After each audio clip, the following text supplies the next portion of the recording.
Bismillahirrahmanirrahim. Assalamualaikum warahmatullahi wabarakatuh.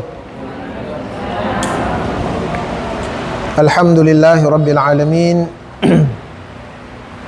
Nahmaduhu wa nasta'inuhu wa nastaghfiruhu wa nastahdihi wa na'udzu billahi min syururi anfusina wa sayyiati a'malina. Man yahdihillahu fahuwal muhtad wa man yudlil falan tajida lahu waliyyan mursyida. Asyhadu an la ilaha illallah wahdahu la syarika lah wa asyhadu anna Muhammadan abduhu wa rasuluhu la nabiyya ba'dah. Allahumma fassalli wa sallim ala sayyidina Muhammadin wa ala alihi wa sahbihi ajma'in. Subhanakallahumma la ilma lana illa ma 'allamtana innaka antal alimul hakim. Fa'allimna ma yanfa'una wa zidna ilma innaka antas samiul alim. Allahumma la sahla illa ma ja'altahu sahla wa anta taj'alul hazana was-sa'ba idza syi'ta sahla. Qala Allah Ta'ala fi kitabil aziz, a'udzu billahi minasy syaithanir rajim. Ya ayyuhalladzina amanu taqullaha wal tanzur nafsum ma qaddamat lighadin wattaqullaha innallaha khabirum bima ta'malun. وقال تعالى يا أيها الذين آمنوا اتقوا الله وقولوا قولا سديدا يصلح لكم أعمالكم ويغفر لكم ذنوبكم ومن يطع الله ورسوله فقد فاز فوزا عظيما.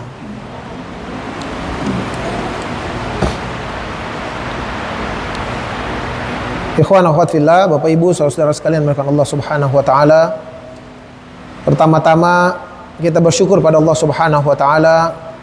Allah Subhanahu wa taala masih berikan kita iman, masih jaga nikmat Islam pada diri kita. Allah masih memberikan kita kesehatan dan kesempatan sehingga kita pada pagi hari ini bisa bertemu dan berkumpul di baitin min buyutillah, natlu kitabullah subhanahu wa ta'ala, di rumah Allah Subhanahu wa taala. Kita membaca kitab Allah seperti yang tadi dibacakan. Tadi saya salah dengar atau qari tadi bacanya inna arsalna ilaikum rasulan syahidan, ya. Inna arsalna ilaikum rasulan syahidan alaikum. Syahidan, jadi yang panjangnya shinnya, bukan hanya, ya. Syahidan itu sama artinya, sigha mubalaghah istilahnya dalam bahasa Arab, yang artinya juga saksi. Tapi karena Al-Quran kita diwajibkan membacanya sebagaimana diturunkan Allah Subhanahu wa taala, maka yang benar adalah inna arsalna ilaikum syahidan alaikum kama arsalna ila fir'auna rasula. Alhamdulillah kita bisa membaca Quran, dan mudah-mudahan sebentar kita berusaha untuk mempelajarinya, dan dengan demikian mudah-mudahan Allah Subhanahu wa taala seperti yang dijanjikan oleh baginda Rasul sallallahu alaihi wasallam dalam banyak sekali hadis sahihnya, haffat alainal malaikah. Malaikat akan bersama kita insyaallah, menaungi kita. Wa ghasyiyana ar-rahmah. Allah akan liputi kita dengan kasih sayangnya. Wa dzakarallahu fi man 'indah. Wa dzakarallahu fi man 'indah. Mudah-mudahan Allah Subhanahu wa taala membanggakan kita di hadapan makhluk-makhluk Allah yang lain. Allah Subhanahu wa taala suka, di antaranya salah satunya adalah suka membanggakan hamba-hambanya yang baik itu di hadapan para malaikatnya. Ini hambaku si fulan, dia melakukan kebaikan fulan. Setelah dipuji begitu, biasanya malaikat kemudian mendoakan orang tersebut. Jadi malaikat suka dengan orang-orang yang mendatangi rumah-rumah Allah, lalu belajar kebaikan, secara khusus belajar Al-Quran di dalamnya. Mudah-mudahan Allah jadikan kita orang-orang yang seperti yang disebutkan oleh Rasul sallallahu alaihi wasallam tersebut. Amin ya rabbal alamin. Salawat dan salam kepada baginda Rasulullah sallallahu alaihi wasallam, para sahabat, keluarga, dan seluruh pengikut beliau Mudah-mudahan Allah jadikan kita bagian dari orang-orang yang selalu mengikuti baginda Rasul sallallahu alaihi wasallam. Bapak Ibu hadirin dan sekalian Allah Subhanahu wa taala. Hari ini kita bersama satu surat yang dinamakan Allah Subhanahu wa taala dengan Suratul Muzammil. Namun sebelum kita mendalami apa yang Allah Subhanahu wa taala sampaikan ke kita dalam surat ini, kita harus mengerti bagaimana situasi yang dialami oleh Rasul sallallahu alaihi wasallam dan orang-orang beriman pada waktu itu ketika surat ini Allah turunkan. Yang pertama, surat ini merupakan min awaili ma nazzalah Allah Subhanahu wa taala min as-suwaril Qur'an. Di antara surat-surat yang pertama-tama Allah turunkan pada baginda Rasul sallallahu alaihi wasallam. Surat yang pertama Allah turunkan pada baginda Rasul sallallahu alaihi wasallam itu adalah surat Al-Alaq. Yang kedua kata ulama, setelah beberapa masa Allah turunkan surat yang kedua, yaitu surat Al-Mudaththir. Jadi surat pertama yang Allah turunkan Al-Alaq itu Allah perintahkan Rasul sallallahu alaihi wasallam untuk baca, belajar, mengenal Allah, untuk mengenal bahwa Allah lah yang menciptakan kita manusia, bahwa Allah lah yang mengajari kita manusia, bahwa Allah lah yang memiliki kita manusia secara otomatis. Allah menciptakan kita dari ketiadaan, berarti kita ini milik Allah Subhanahu wa taala. Karena itu seorang pemilik yang paling paten adalah orang yang membuat sesuatu. Biasa kan gitu, ada keterangan kalau orang sudah bikin sesuatu, karena dia menemukan sesuatu, karena dia menyimpulkan sesuatu, atau dia bikin satu alat tertentu, dia dikasih hak sebagai pemilik, ya kan? Namanya hak cipta manusia, padahal manusia tidak yang menciptakan. Yang memiliki hak cipta tunggal adalah Allah Subhanahu wa taala. Tapi begitulah kita menghargai orang, dia bukan menciptakan, dia sekedar membentuk-bentuk jadi sesuatu yang baru dari apa yang sudah ada. Itu aja kita hargai. Kita langsung mengakui dia sebagai pencipta dan pemiliknya. Maka ketika Allah turunkan surat pertama, yang pertama ingin ditanamkan Allah Subhanahu wa taala kesadaran untuk seorang manusia itu terus belajar, membaca, mencari tahu sampai tertanam dalam dirinya keyakinan bahwa Allah lah yang menciptakan dia. Dan karena Allah yang menciptakan, Allah pemilik, Allah pengendali, Allah penguasa terhadap dirinya. Sehingga kita kalau sudah terus belajar, membaca, mengenal Allah dan menyadari bahwa Allah menciptakan kita, akan muncul kesadaran bahwa Allah lah yang memiliki dan menguasai kita. Kita tidak punya kekuasaan apa-apa di muka bumi ini. Makanya kalau kita ada orang yang atau sesuatu yang hilang dari kita, kita bilang inna lillah. Jadi setelah Allah turunkan itu surat Al-Alaq, surat kedua Allah turunkan adalah surat Al-Mudaththir. Bersamaan berapa lama Allah juga turunkan kepada baginda Rasul sallallahu alaihi wasallam surat ini yang kita mau pelajari, surat Al-Muzammil. Nah, ikhwafillah, ana anjurkan antum semua nanti baca-baca setiap surat Al-Quran. Kalau memungkinkan membacanya dari awal-awal yang turun, bagus. Rasul sallallahu alaihi wasallam itu dikasih dalam Al-Quran berapa surat? 114 surat. Yang awal-awal Allah turunkan pada Rasul sallallahu alaihi wasallam ketika beliau di Mekah dinamakan oleh ulama dengan surat Makkiyah. Jumlahnya berapa? Yang sudah tahu jangan jawab. Soalnya barusan tadi anak kita belajar juga. Surat Makkiyah itu berjumlah sekitar 85 atau 86 surat. Sementara surat Madaniyah itu sisanya. Berarti kalau tidak 29, 20 berapa? 8. Ya? Ya betul toh? 80. Nah, coba matematika dasar. 85 tambah 29 jadi berapa? 14 ya, 114. Nah, coba dibaca-baca. Nah, hari ini kita akan sedikit sama-sama belajar tentang surat yang ketiga yang diturunkan Allah Subhanahu wa taala. Karena merupakan surat yang Allah Subhanahu wa taala turunkan di awal, maka kita bisa bayangkan apa yang sedang terjadi pada diri dan keadaan bagi Rasulullah SAW. Pertama, belum ada pendukung yang banyak. Jadi ketika surat ini Allah turunkan, Rasulullah SAW tidak punya pengikut yang banyak. Rasulullah SAW ketika di Mekah berapa tahun? 13 tahun. Selama 13 tahun itu Rasulullah SAW mengajak orang Quraisy dan sekitarnya untuk beriman pada Allah Subhanahu wa taala. Terakhir Rasulullah SAW pindah ke Madinah. Berapa jumlah yang pindah bersama Nabi sallallahu alaihi wasallam ke Madinah? Orang-orang yang beriman. Ada yang tahu? Yang pindah dengan Rasulullah SAW setelah 13 tahun, Rasulullah SAW di Mekah mengajak orang untuk beriman pada Allah Subhanahu wa taala. Lalu turun ayat 1 2 surat sampai 80. Berapa tadi? 85 atau 86 surat tadi. Setelah itu Rasulullah SAW karena tetap dalam tekanan, dalam apa namanya, siksaan, akhirnya Rasulullah SAW diperintahkan Allah SWT berhijrah ke Madinah.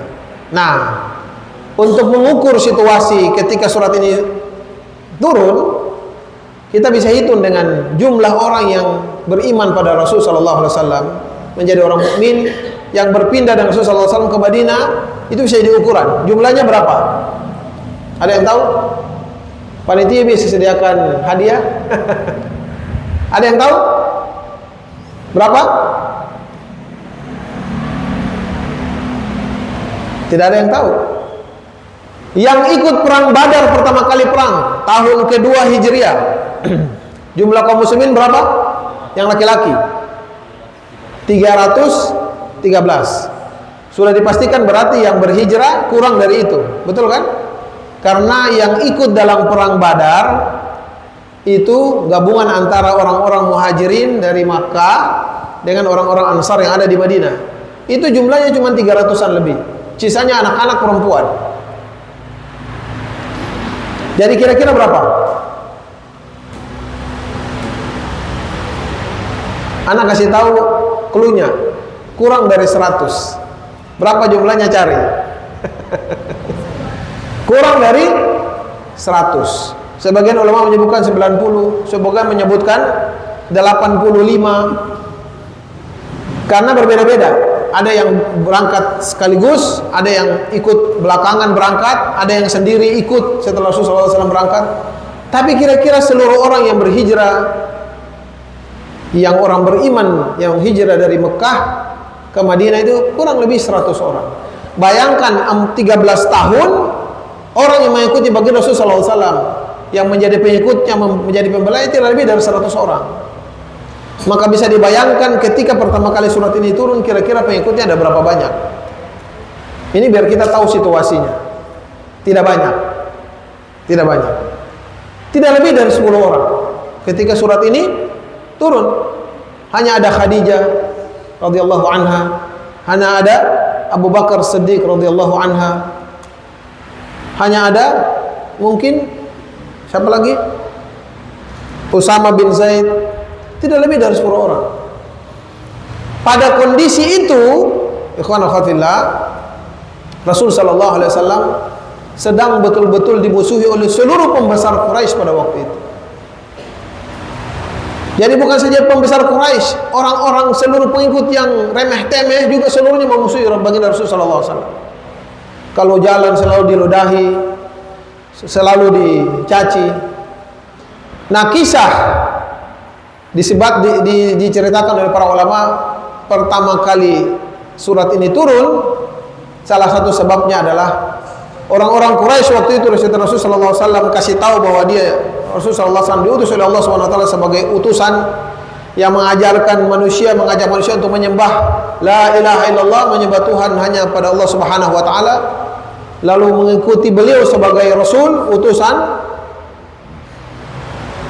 dan kemudian kaum Quraisy kemudian menolaknya.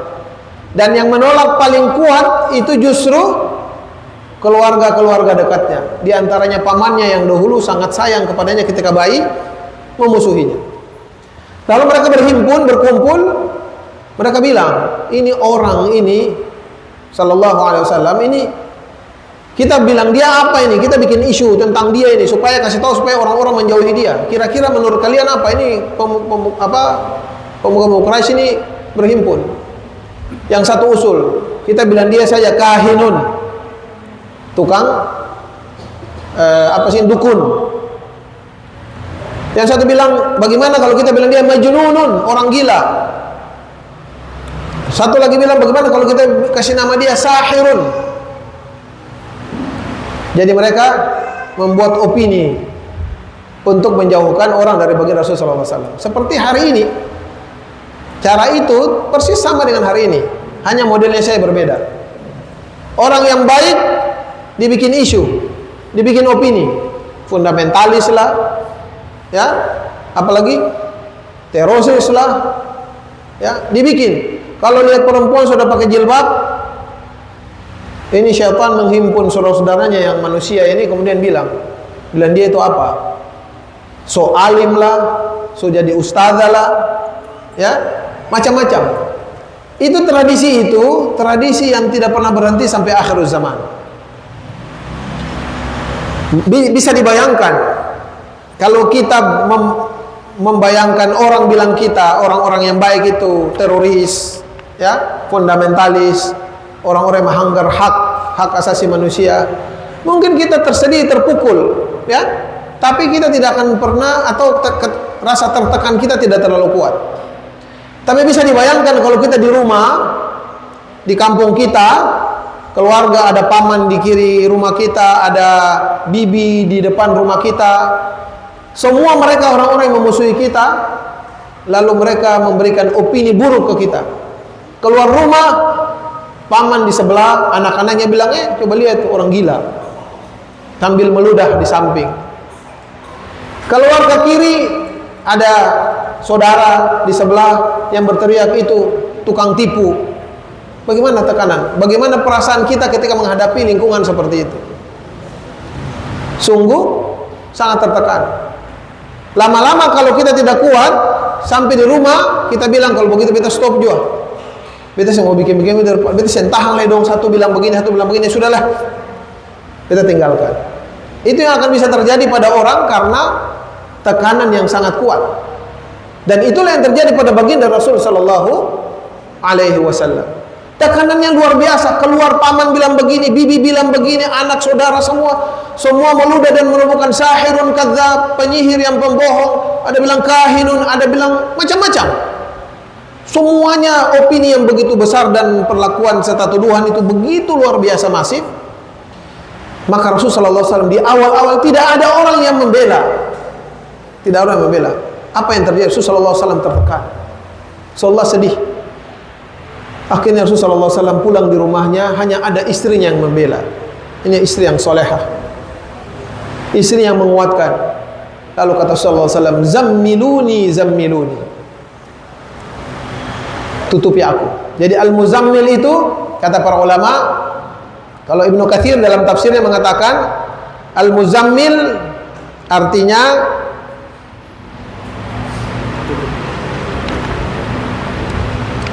al-mughatti thawbahu lailan. Katanya begitu. Orang yang menutupi tubuhnya di waktu malam.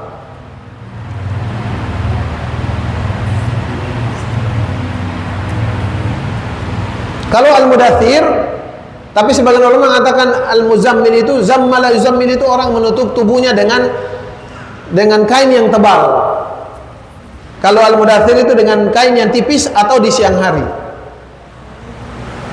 Jadi seakan-akan Allah Subhanahu wa taala dalam kondisi ketakutan dan tertekannya Rasul sallallahu alaihi wasallam menghadapi luar biasa tekanan, opini, permusuhan yang luar biasa. Rasulullah SAW sebagai manusia tidak punya kekuatan apa-apa.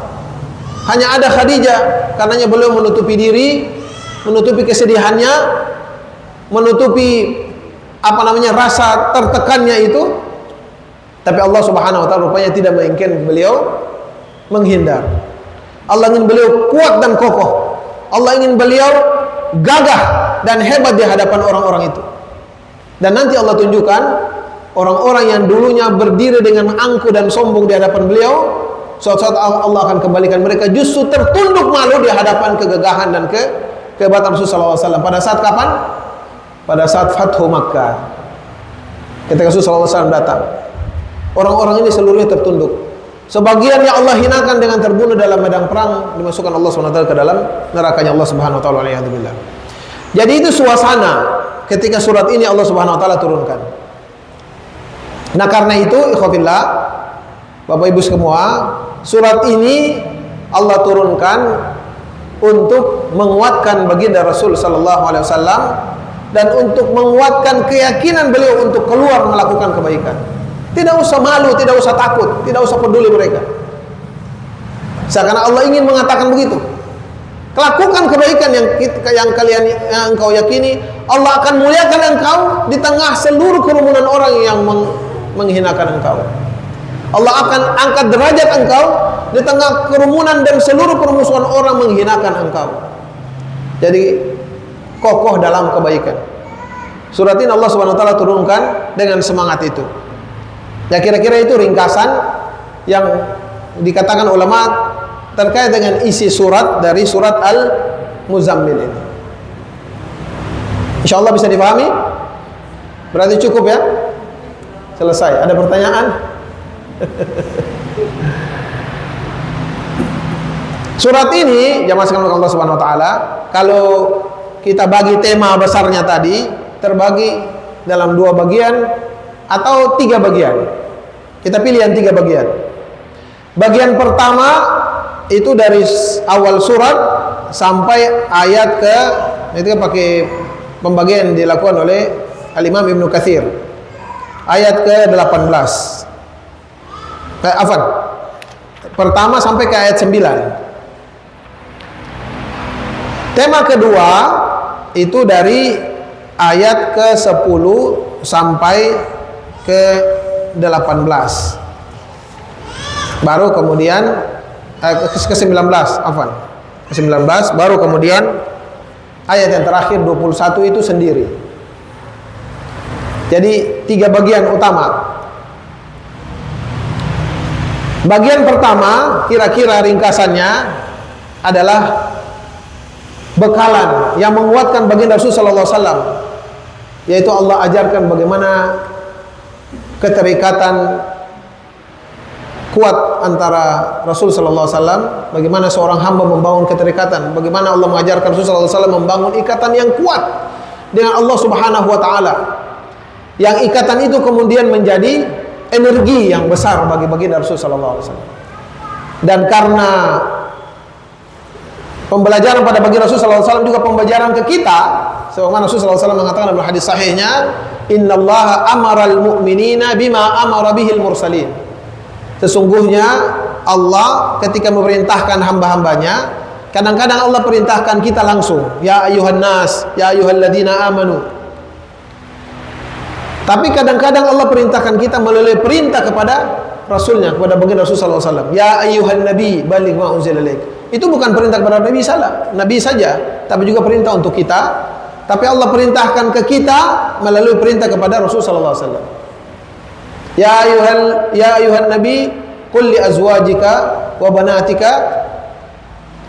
Perintah untuk menutup menggunakan khamar.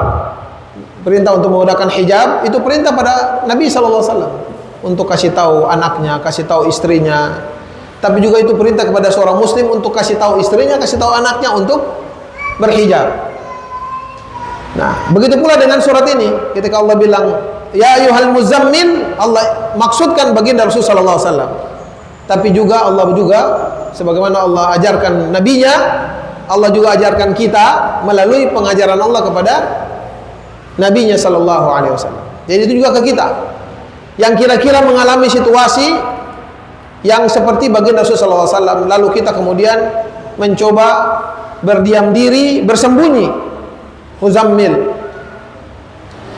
Jadi bagian pertama itu 1 sampai 9 itu cerita Allah bicara, ajarkan kita tentang bagaimana menguatkan energi kita dengan membangun hubungan dengan Allah Subhanahu wa taala agar kita kokoh dan kuat.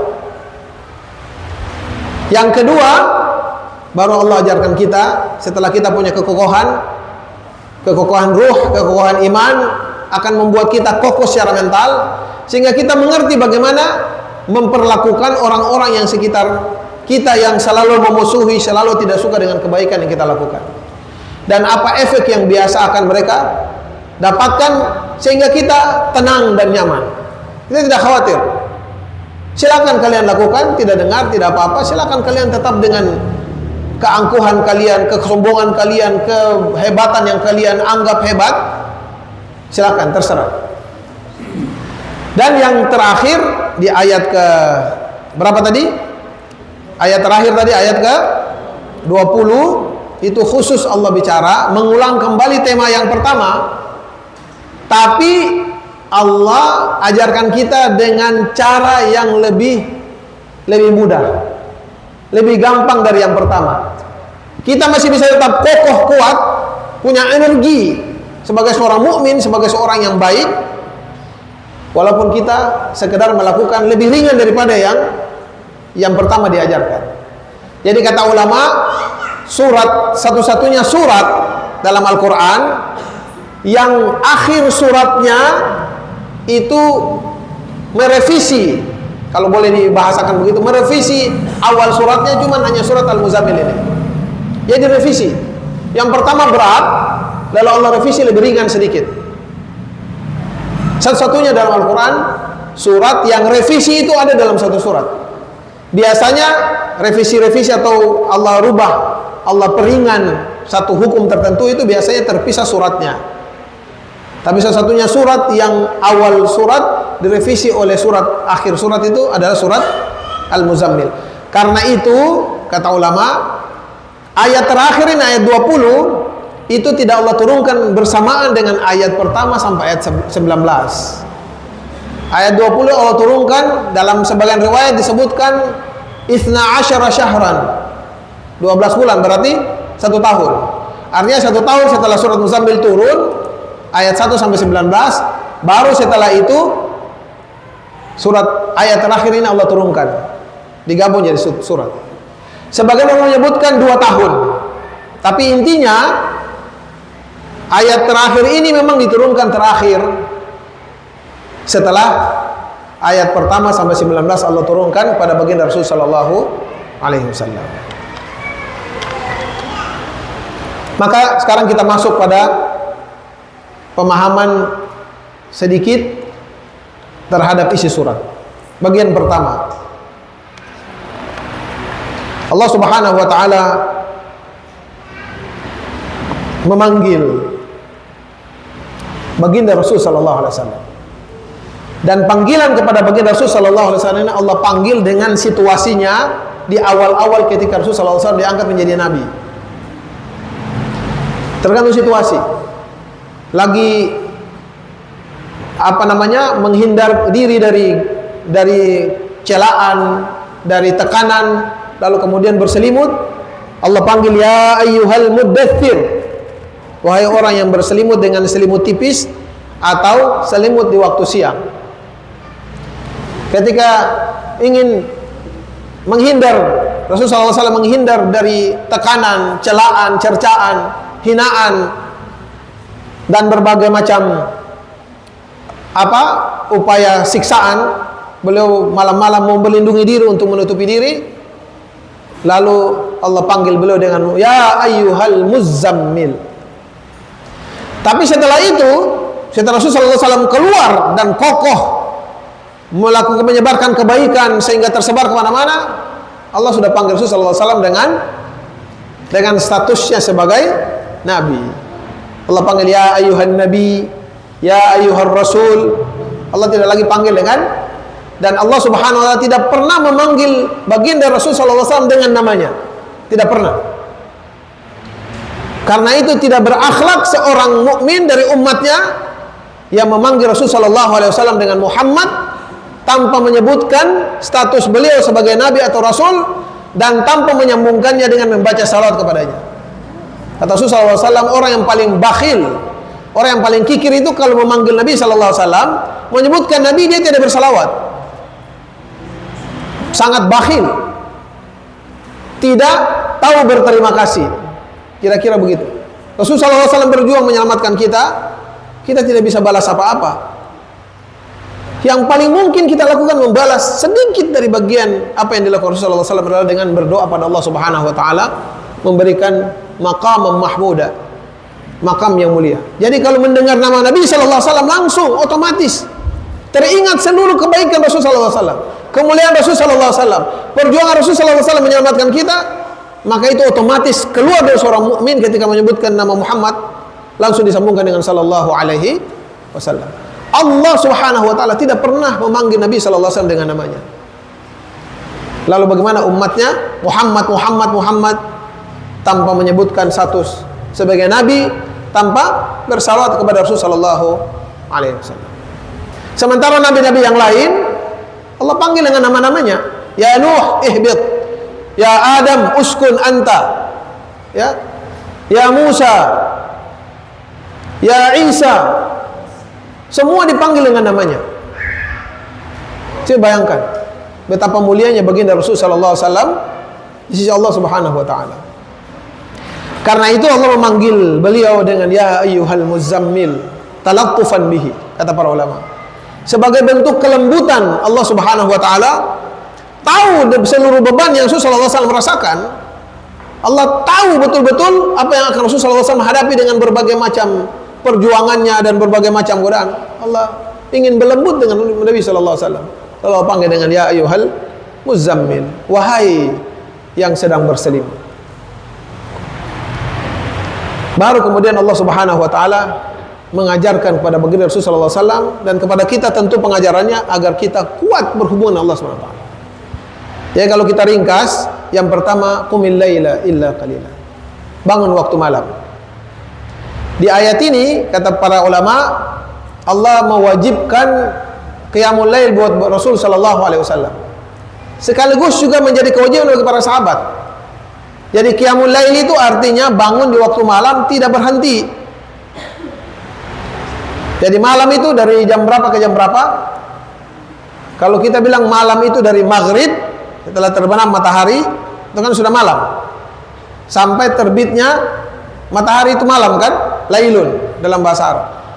Maka di antara waktu itu Allah Subhanahu wa taala perintahkan untuk tetap hidup, tetap berdiri, tetap melakukan penghambaan pada Allah Subhanahu wa taala.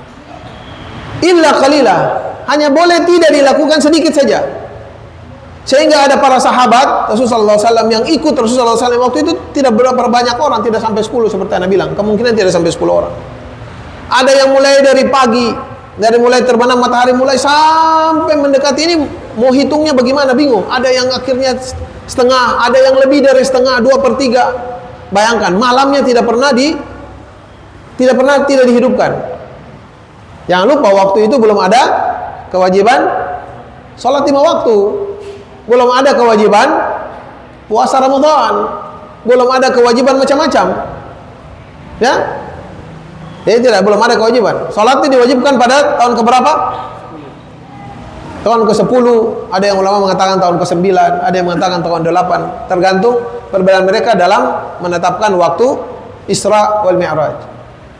Jadi sebelum itu belum ada kewajiban salat 5 waktu.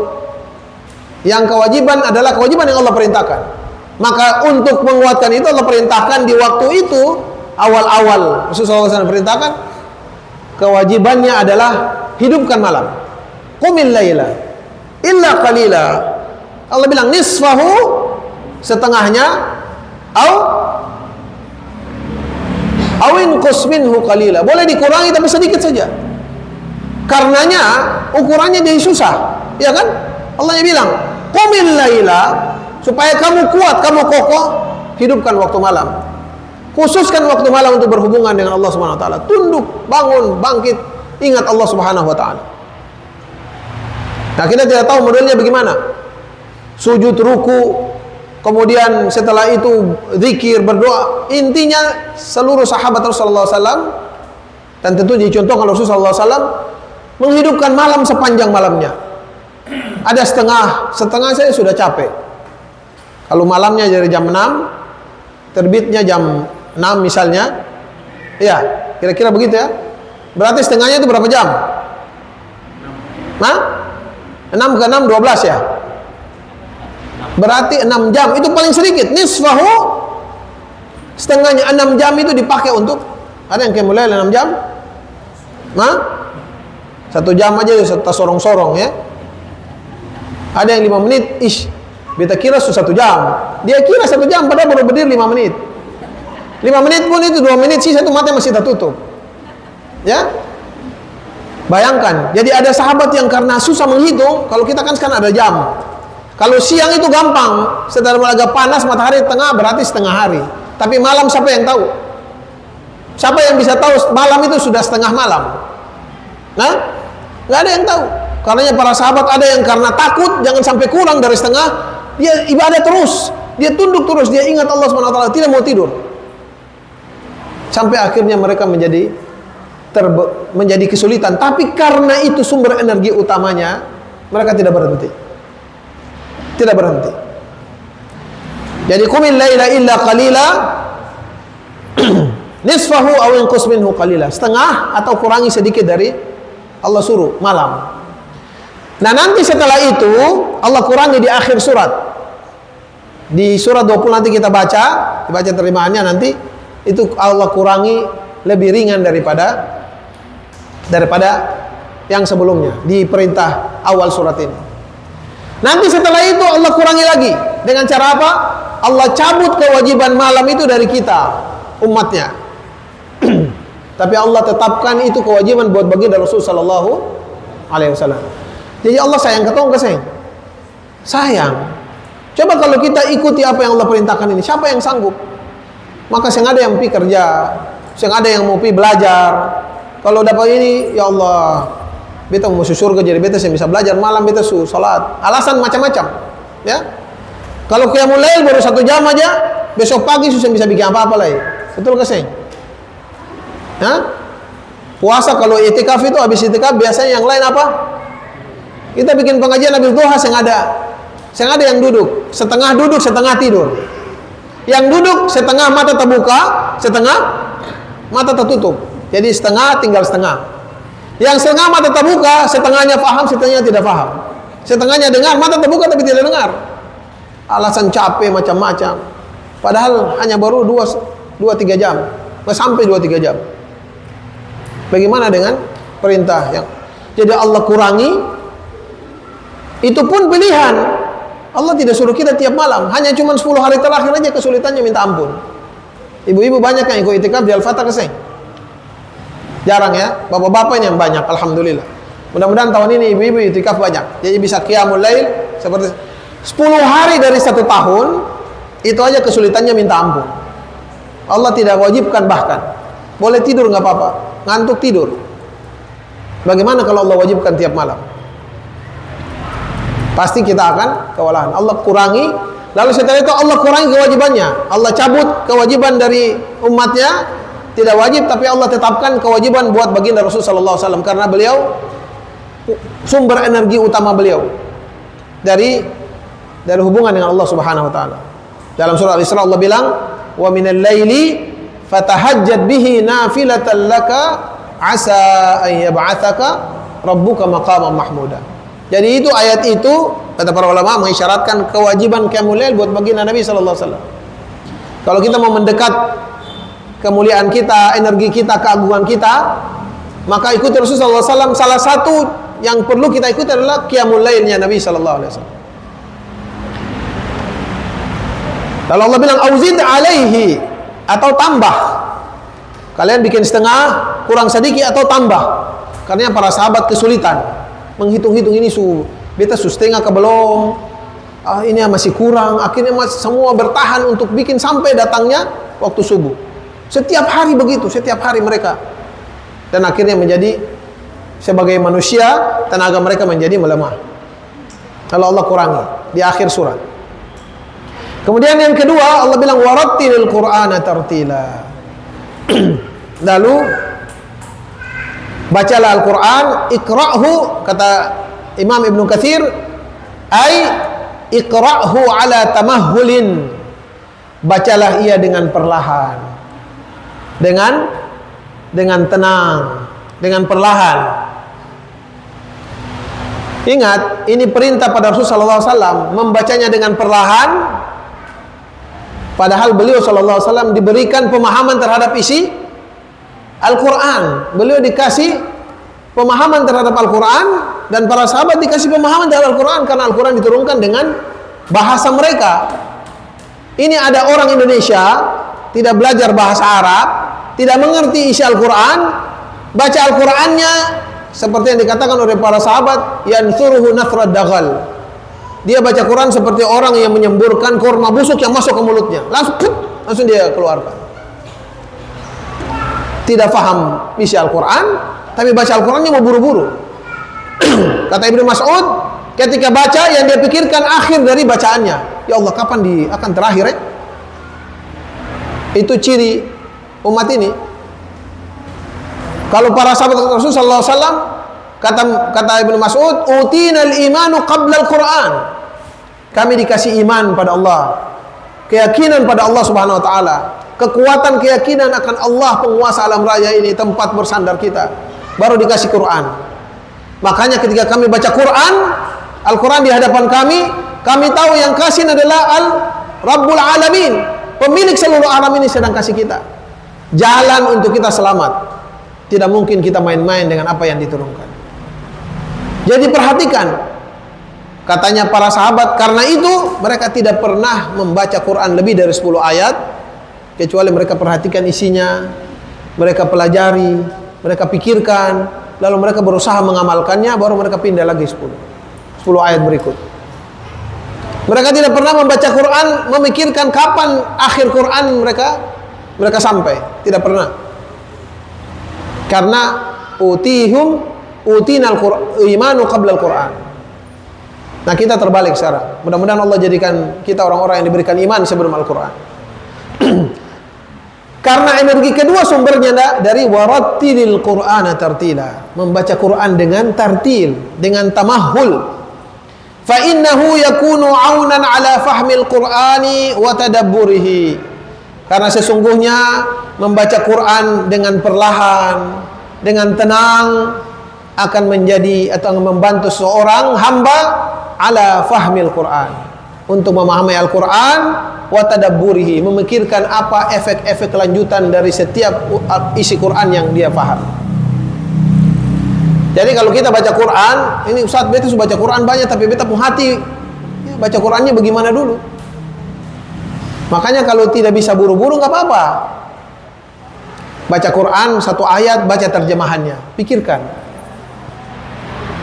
Ya Allah, Allah bilang aku begini, warattilil Qur'ana tartila. Wahai hamba, wahai nabi, wahai muzammil, baca Quran dengan lemah lembut, dengan tenang, dengan perlahan, supaya engkau faham apa yang Allah bilang buat engkau. Itu. Jadi energi kedua itu, salat malam sama baca Quran dengan tamahul, dengan tenang, dengan perlahan.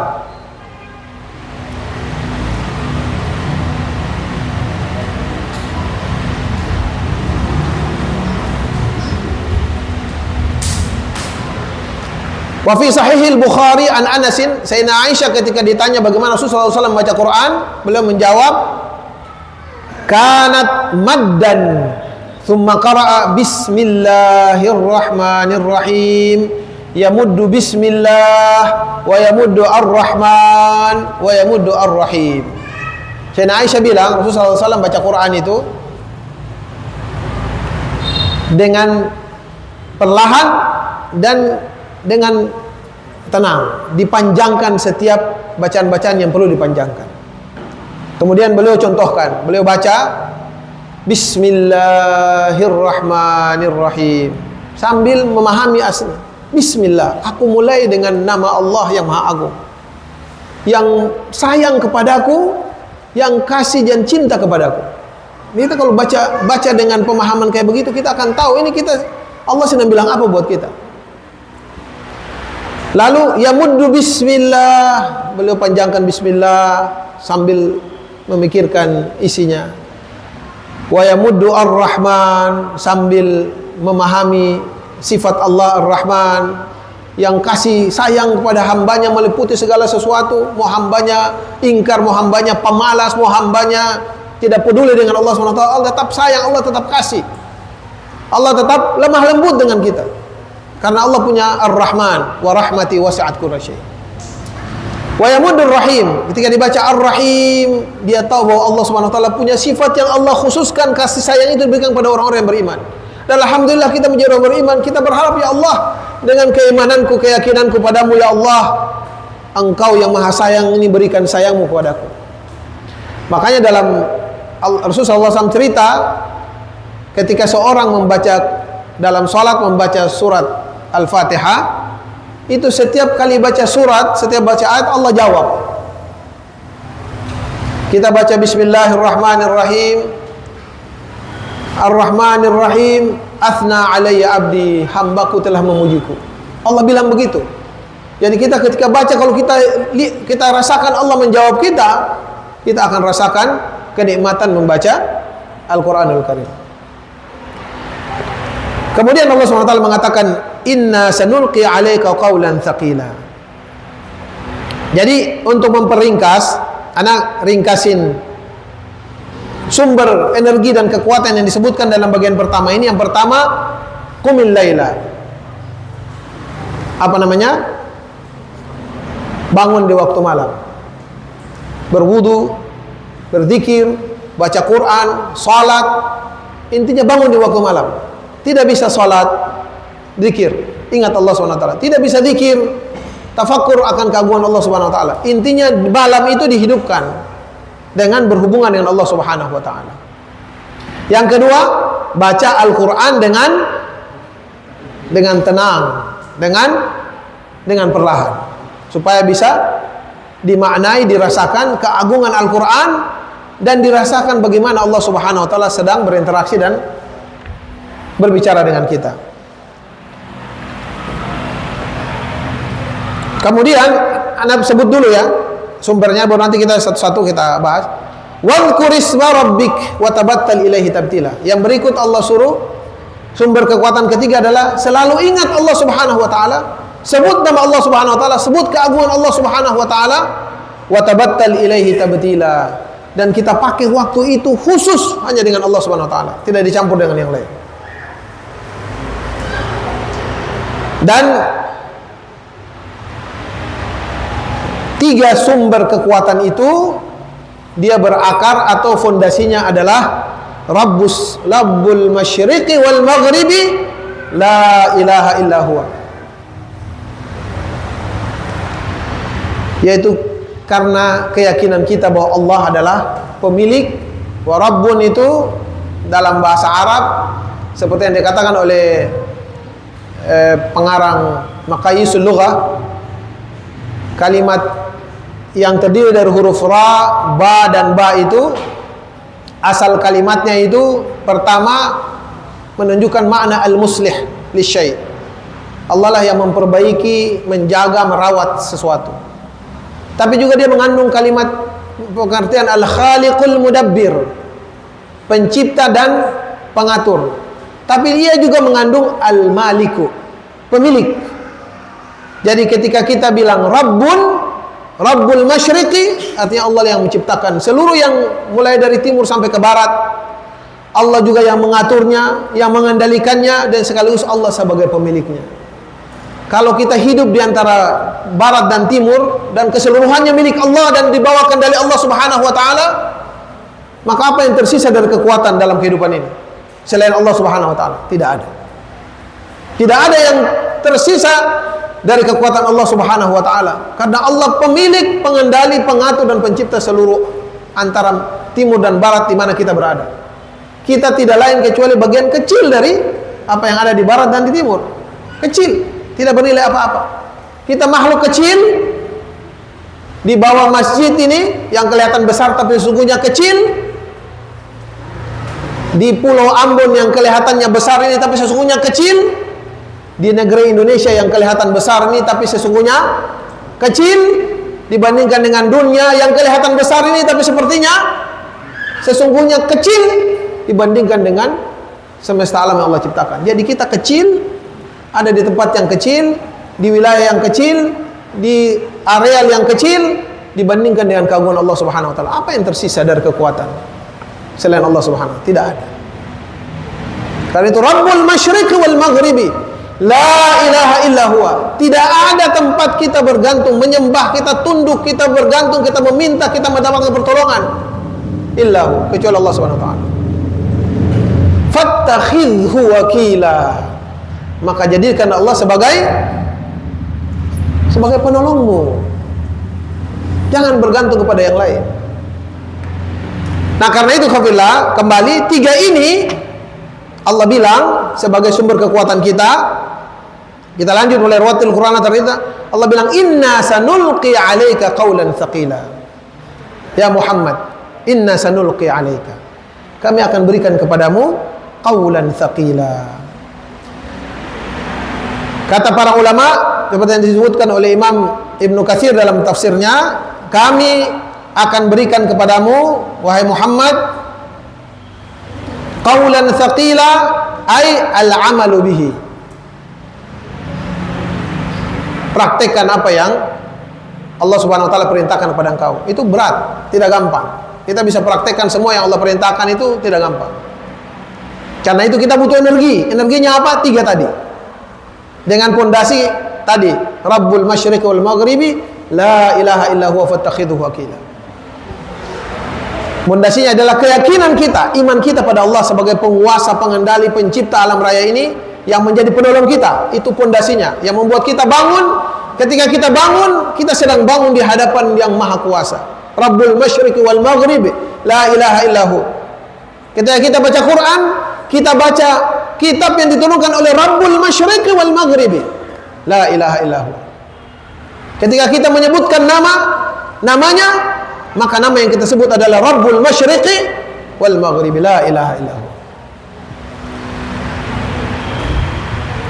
Jadi praktek yang pertama kata para ulama. Yang kedua, thaqilu waktu nuziluhi min azamatihi. Kami akan berikan pada engkau sebuah perkataan yang berat ketika diturunkan kepadamu. Jadi berat ketika diturunkan. Nabi SAW ketika menerima wahyu itu luar biasa beratnya. Kadang-kadang beliau sampai gemetar, sampai mau pingsan, sampai kadang-kadang kata Sayyidina Aisyah, sampai kadang-kadang beliau seperti kelihatan mau meninggal. Ya, kadang-kadang beliau karena terima wahyu sampai berkeringat di waktu sangat dingin sekali. Yang sudah pernah mengalami masa dingin, masa salju, atau yang ke Saudi pernah waktu dingin tidak salju tapi waktunya dingin, itu membayangkan berkeringat itu susahnya luar biasa. Biar lari-lari juga belum tentu keringat ya, Aldia. Tapi Rasulullah SAW saking beratnya menerima, kadang-kadang beliau berkeringat karena berat dan luar biasanya agung kalimatnya sampai berkeringat waktu. Nah, salah satu maknanya katanya para ulama adalah karena beratnya yang akan diterima. Ingat bahwa yang boleh diterima Rasulullah SAW ketika surat ini turun baru berapa surat? Baru 3 surat kan?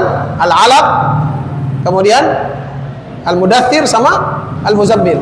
Ada sebagian mengatakan Nun wal Qalam duluan, baru Al-Muzammil. Tapi jumhur ulama mufassirin menyebutkan bahwa Al-Muzammil ini duluan, setelah itu baru Nun atau surat Al-Qalam.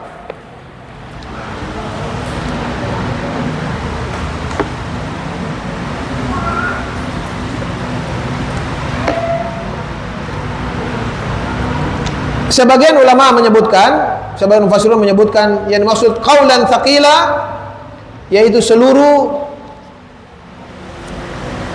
nilai dan ajaran yang diturunkan Allah Subhanahu wa taala kepada baginda Rasul sallallahu alaihi wasallam. Islam itu yang berat. Kemudian karena diturunkan dan memperjuangkannya itu bukan sesuatu yang ringan. Jadi Kalau kita kumpulkan seluruh pendapat para ulama ini, maka ketika Allah SWT mengatakan inna sanulqi 'alaika qaulan tsaqila, maka sesungguhnya ini maksudkan seluruh makna itu. Bahwa yang berat yang akan engkau dapatkan, akan diberikan pada engkau ya Rasulullah, ada seluruh hal yang diturunkan Allah kepadamu dalam Al-Quran, dan seluruh pembelajaran yang harus engkau praktekkan dan engkau wujudkan dalam kehidupan, serta engkau perjuangkan dalam kehidupan untuk disebarkan ke seluruh alam. Itu bukan sesuatu yang gampang bisa dilakukan. Di tengah tantangan yang luar biasa, engkau dicaci, engkau dimaki, engkau dihina, engkau diusir, itu bukan sesuatu yang gampang bisa dilakukan. Engkau butuh energi, karena itu energi engkau ini berpijak pada tauhid, pada Allah Subhanahu wa taala, meyakini bahwa Allahu Rabbul Masyriqi wal Maghribi fattakhidhu wakila, la ilaha illa huwa fattakhidhu wakila. Lalu hidupkan malam, bacakanlah setiap apa yang Allah turunkan kepada engkau dengan perlahan agar engkau bisa memahaminya, dan selalu ingat-ingat Allah Subhanahu wa taala dan kekuasaan. Jamaah sekalian, maka Allah Subhanahu wa taala kemudian Allah bilang inna nasyiatal laili asyaddu wat'an wa aqwamu qila. Kenapa waktu malam? Karena bangun di waktu malam itu asyaddu wat'an, bekasnya kuat sekali, wa aqwamu qila, dan setiap nilai yang sampai yang ke kita, yang bisa dengarkan dari ayat-ayat yang kita bacakan, itu betul-betul aqwam, betul-betul kokoh, tertanam dalam hati. Karena pikiran kita kosong. Pikiran kita di waktu malam itu tidak sibuk dengan yang lain. Kalau siang susah, apalagi ibu-ibu mau baca Quran, sudah mulai faham 1-2 ayat, di belakang bobo angos, ya. Atau bapak juga begitu sekarang, karena suka bikin masak sendiri. Siang itu susah, karena kita mau bikin apa-apa susah konsentrasi. Tapi waktu malam akan lebih konsentrasi. Ajaibnya fitnah di zaman ini, malam tidak bisa konsentrasi, siang tidak bisa konsentrasi, malam juga tidak bisa. Karena lampu tetap nyala seperti siang, HP tetap berbunyi seperti siang, ya kan? Gak ada yang kapan untuk mau konsentrasi. Karena itu kita harus mengembalikan tabiat hidup kita itu kembali kepada awal. Mau tidur kasih mati lampu. Sekarang dokter bilang bahwa kalau orang tidur kasih mati lampu tuh sangat bagus buat kesehatan, begitu ya? Ada bu dokter sini nggak? Betul bu dokter? Orang bilang, tapi kita nggak ada urusan dengan kesehatan. Sebelum kita berurusan dengan kesehatan, kita berurusan dengan ketenangan dan kenyamanan. Qiyamul lail, lampunya menyala terang benderang. Bagaimana mau rasakan nasyiatul lail? Matikan lampu supaya tahu kegelapan. Karena itu ulama memesankan kita, ikhwan wa fillah, orang yang punya iman pada Allah dan hari akhirat, itu dia selalu terngiang-ngiang dengan apa yang menjadi kepentingannya. Manusia itu hidup sesuai dengan kepentingannya. Kalau ketemu masuk masjid begini, kalau pedagang karpet, dia pasti perhatikan pertama apa? Masjid ada karpet. Wah, sebentar mesti kita tawar buat. Betul gak sayang? Pas dia lihat sudah ada karpet, ini terlalu bagus. Di toko ada yang bagus, kayaknya mesti tawar juga, masih bisa tawar. Kalau dia lihat lebih bagus daripada yang dia punya ini, luar biasa karpet di masjid ini ya, masih lebih bagus yang kita beli, rupanya masih kalah. Fokusnya di karpet. Kenapa? Karena kepentingan dia paling utama itu dagang karpet. Tapi kalau yang masuk sini arsitek, yang baru habis kuliah, apa namanya? Yang desain-desain apa namanya? Hah? Apa bangunan? Arsitek. Apa dong bilang yang biasa kuliah arsitek, kenapa bilang apa? Yang desain-desain bangunan apa? Arsitek. Kalau dia masuk, dia akan perhatikan. Masya Allah, ini yang rancang ini bagus ya. Tiangnya, cuma tiangnya terlalu banyak. Ya, mestinya tiang gak kurang sama. Dia mulai, karena kepentingan dia terdidik dengan obsesi itu. Dan begitu kita masing-masing. Ketika kita datang ke suatu tempat, kita akan terpengaruh dengan situasi di tempat itu berdasarkan apa yang menjadi latar belakang kepentingan kita. Karenanya para ulama bilang, seperti disebutkan oleh Ibnu Qayyim Al-Jauzi dalam Minhajul Qasidin. Boleh bilang orang mukmin juga begitu. Dari dulu ulama mengajarkan kita, seorang mukmin ketika datang menghadapi satu apapun kondisinya dalam kehidupan, baik kenikmatan ataupun ketidaknikmatan, yang dia pikirkan obsesi dia di akhirat. Ketika dia lihat makanan enak, yang dia bayangkan, ya Allah, sebegitu enak makanan ini, kalau di surga bagaimana nikmatnya makanan ini. Ketika dia mendapatkan kesulitan, dia dapat kegelapan, yang dia pikirkan, ya Allah, bagaimana nanti aku ketika aku dipanggil kepadamu, aku di kuburan dalam kondisi gelap seperti ini situasinya, bagaimana ketika aku masuk dalam kuburan. Jadi obsesinya selalu begitu. Sampai ketika seorang, ini mereka ceritakan, seorang laki-laki baik ketika dia akan bersama dengan istrinya, lalu dia nyaman, dia tenang, yang dia pikirkan adalah surganya Allah Subhanahu wa taala. Kalau di dunia aja udah begini nyaman, tenang, bagaimana di hadapan Allah Subhanahu wa taala, di surganya Allah Subhanahu wa taala ketika dikumpulkan dengan istri-istri yang soleh dan baik. Sama juga ibu-ibu begitu. Ketika cicipi makanan enak, bayangkanlah makanan yang Allah sediakan di akhirat. Allah bicara tentang kenikmatan di akhirat. Begitu modelnya. Tapi kita kan susah sekarang ini ya. Ada yang begitu keseng? Hah? Ada yang begitu enggak? Pada diam semua. Jadi di waktu malam itu sengaja, karena kondisinya memang kondusif untuk membuat kita teduh dan takut pada Allah Subhanahu wa taala. Jangan nyalain, jangan bikin terang kalau mau qiyamul lail. Kasih mati semua, supaya tahu bagaimana kondisi kita di hadapan keagungan Allah Subhanahu wa taala. Inna nasyiatal laili yashaddu wat'an wa aqwamu qila. Jadi di waktu malam itu lebih kokoh, lebih kuat, karena pikirannya tidak bercampur. Makanya dinasihati kalau kita waktu malam HP-nya dimatikan, jangan dikasih silent. Silent nanti bagara-bagara bangun juga. Habis bangun sen sempat baca doa, periksa HP duluan. Tadi malam Pak Ate kata ada WA apa ya? Ya. Jadi lupa sama Allah Subhanahu wa taala. Padahal ketika bangun kita bersyukur pada Allah Subhanahu wa taala yang telah menghidupkan kita setelah Dia matikan. Alhamdulillahilladzi ahyani ba'da ma amatani wa ilaihi nusyur. Itu di waktu malam alasannya, kata Allah Subhanahu wa taala. Innalaka fin nahari sabhan tawila. Ya Muhammad sallallahu alaihi wasallam, engkau di waktu siang itu punya aktivitas yang banyak, ya. Bisa kamu bikin ini macam-macam. Jadi kenapa waktu malam jadi perhatian?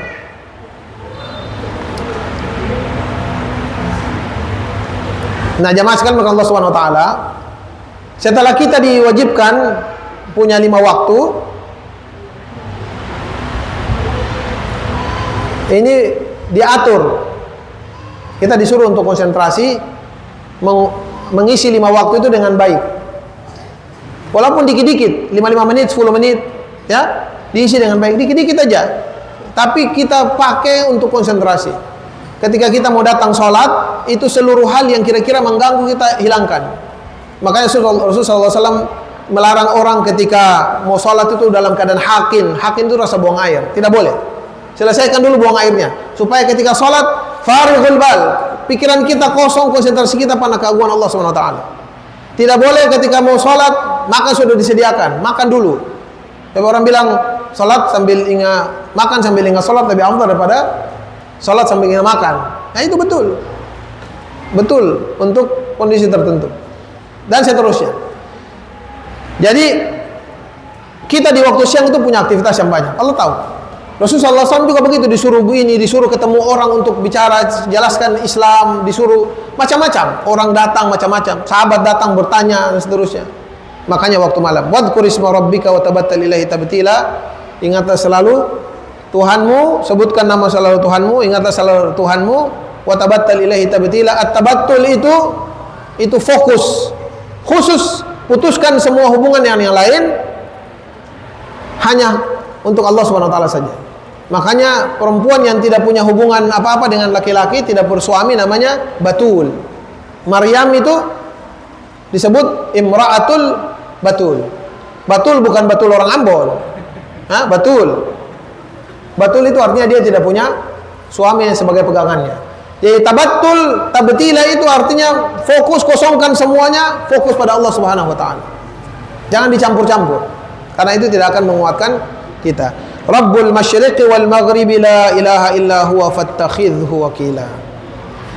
Berikut baru Allah Subhanahu wa taala bagian kedua, Allah bicara setelah kita sudah punya kekuatan ruh, kekuatan iman, dia akan membentuk karakter kita, membentuk mental kita. Tidak gampang putus asa, tidak gampang emosi, tidak gampang bersikap berlebihan. Ada orang kita ajak sholat, karena satu kali dua kali tidak mau, setelah ketemu pukul dia, nggak boleh, nggak boleh. Ibu-ibu ya, pukul boleh, kata Sallallahu Alaihi Wasallam. Anak ketika 7 tahun diajar, alimu auladakum as-salah inda sab'a.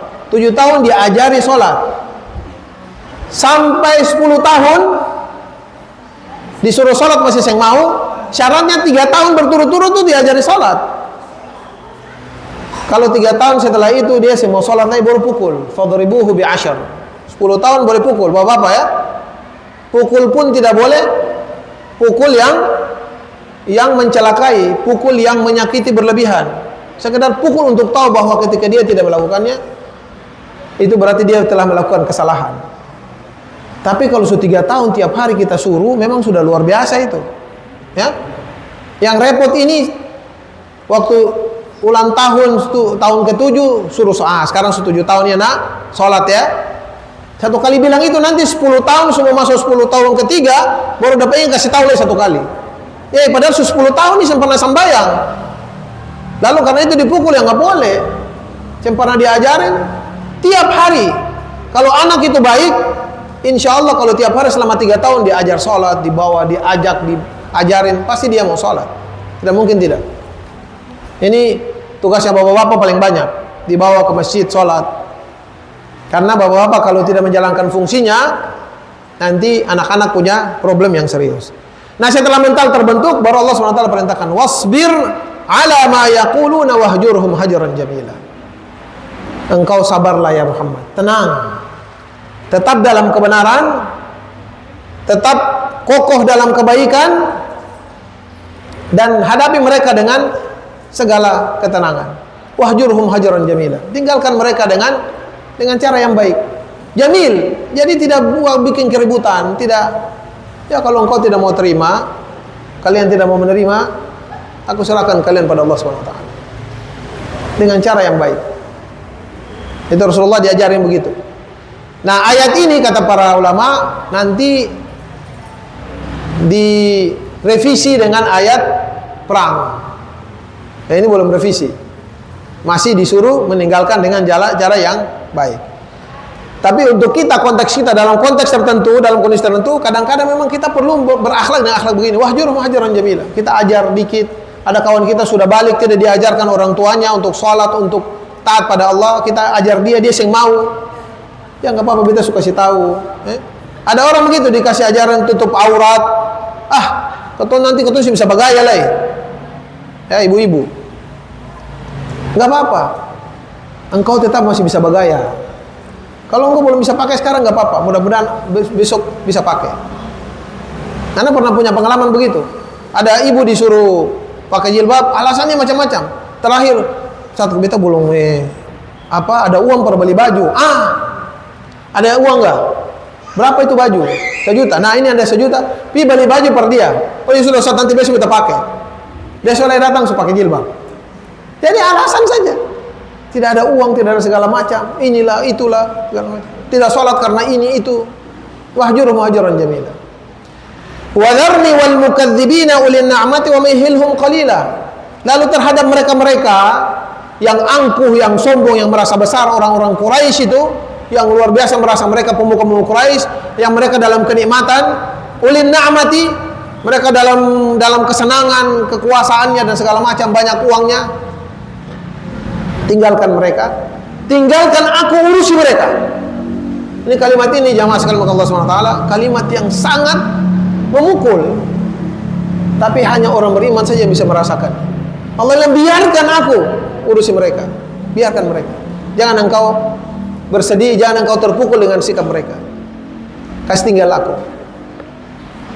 Wa mahilhum qalila. Kasih mereka sedikit waktu, ulur mereka sedikit, tinggal. Nanti mereka, dalam ayat yang lalu Allah bilang, contoh orang yang ingkar lalu tetap Allah kasih kenikmatan. Allah bilang falamma nasu ma dzukiru bihi, ketika mereka lupa dikasih ingat Allah. Orang yang kasih dapat nikmat itu tapi tidak, tetap maksiat, atau bilang dia ajar dia tetap tidak peduli. Jangan lupa, hati-hati, orang itu kadang-kadang Allah berikan tamhil. Allah ulur dia, Allah tunda dia. Nasu ma dzukiru fatahna alaihim abwaaba kulli syai', Allah kasih tambah. Tadinya uang, Allah tambah uang lagi supaya dia terus-menerus menjadi, ketika dia di puncak pengingkarannya pada Allah, akhadnahum baghtatan fa idahum mublisun. Tiba-tiba Allah habisi dia, mati. Dengan mati saja semua hal yang pernah dibanggakan manusia itu tidak ada nilainya. Dengan mati, tidak perlu kasih yang lain. Dengan mati semua apa yang kita bangun di dunia ini dengan segala kemegahan dan habis, tidak ada nilainya. Karena itu Allah bilang kas tinggal, nanti Allah yang urus. Inna ladaina ankalan wa jahima. Dan Allah cerita tentang adab di akhirat. Allah ingin tanamkan pada orang-orang beriman, pada Rasulullah SAW dan pada orang beriman awal itu, bahwa jangan khawatir ada kehidupan di akhirat nanti yang akan membalas orang-orang yang hebat, yang merasa hebat saat ini, dan akan membalas orang-orang yang baik seperti kalian. Jangan khawatir. Jangan kalian, jadi kalau kita melakukan kebaikan seperti tidak dapat balasan apa-apa di dunia, jangan khawatir. Tidak usah khawatir. Allah Subhanahu wa taala siapkan kita berbagai kebaikan.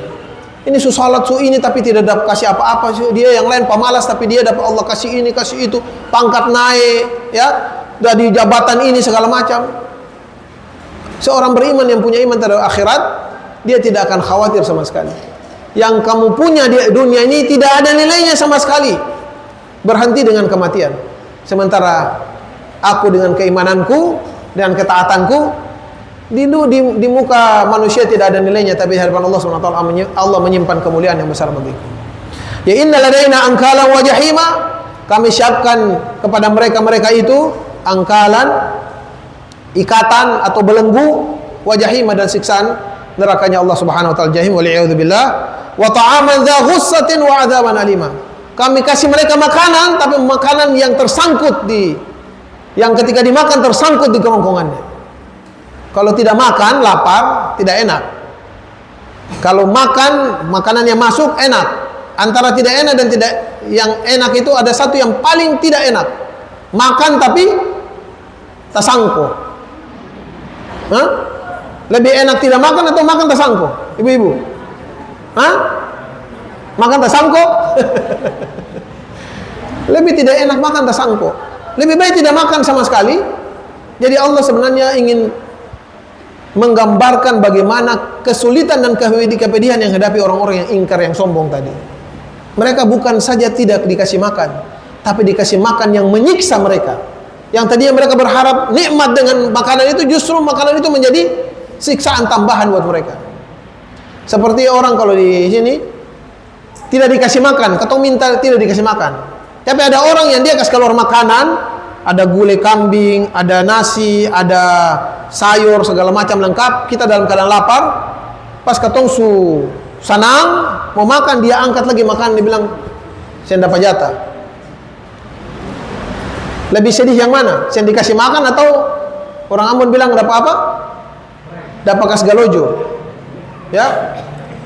Kalau saya mau kasih makan, lo kok jangan kasih makan, suka kasih tahu, suka tunjuk ketong ini baru angka makanan usir ketong. Lebih berat.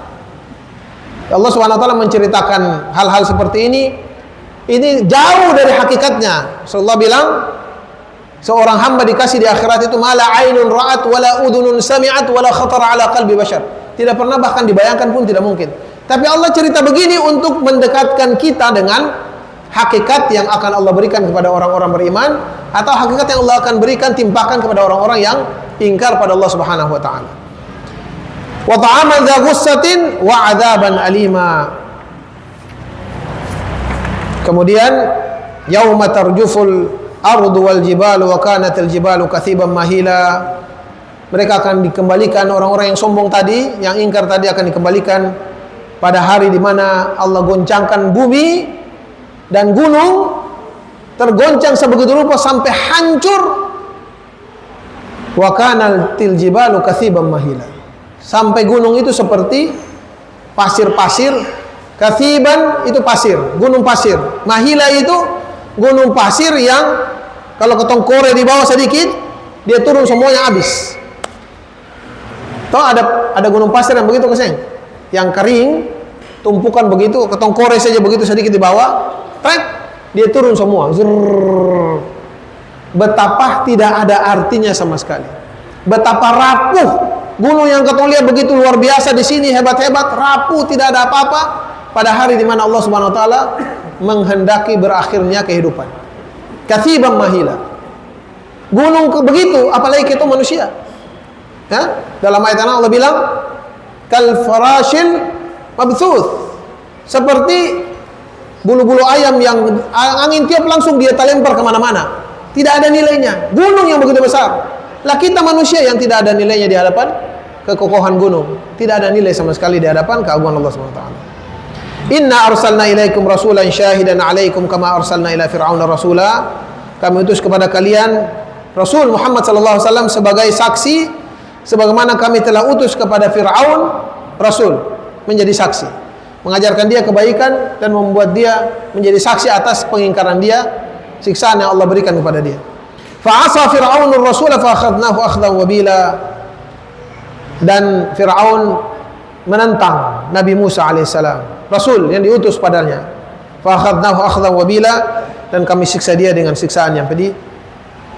Allah cerita Nabi Fir'aun dengan segala penguasa Quraisy tidak ada apa-apa dibandingkan dengan Fir'aun. Tapi itu Allah habisi dia, Allah hancurkan dia. Fakaifa tattaquna in kafartum yawman yaj'alul wildana shiba. Maka kata Allah SWT, bagaimana kalian bisa kuat, kalian bisa melindungi diri kalian dengan keingkaran kalian itu ketika datang hari di mana yaj'alul wildana shiba, anak-anak yang baru lahir itu tiba-tiba jadi menua, tiba-tiba jadi tua. Dalam surat Al-Zilzalah, dalam surat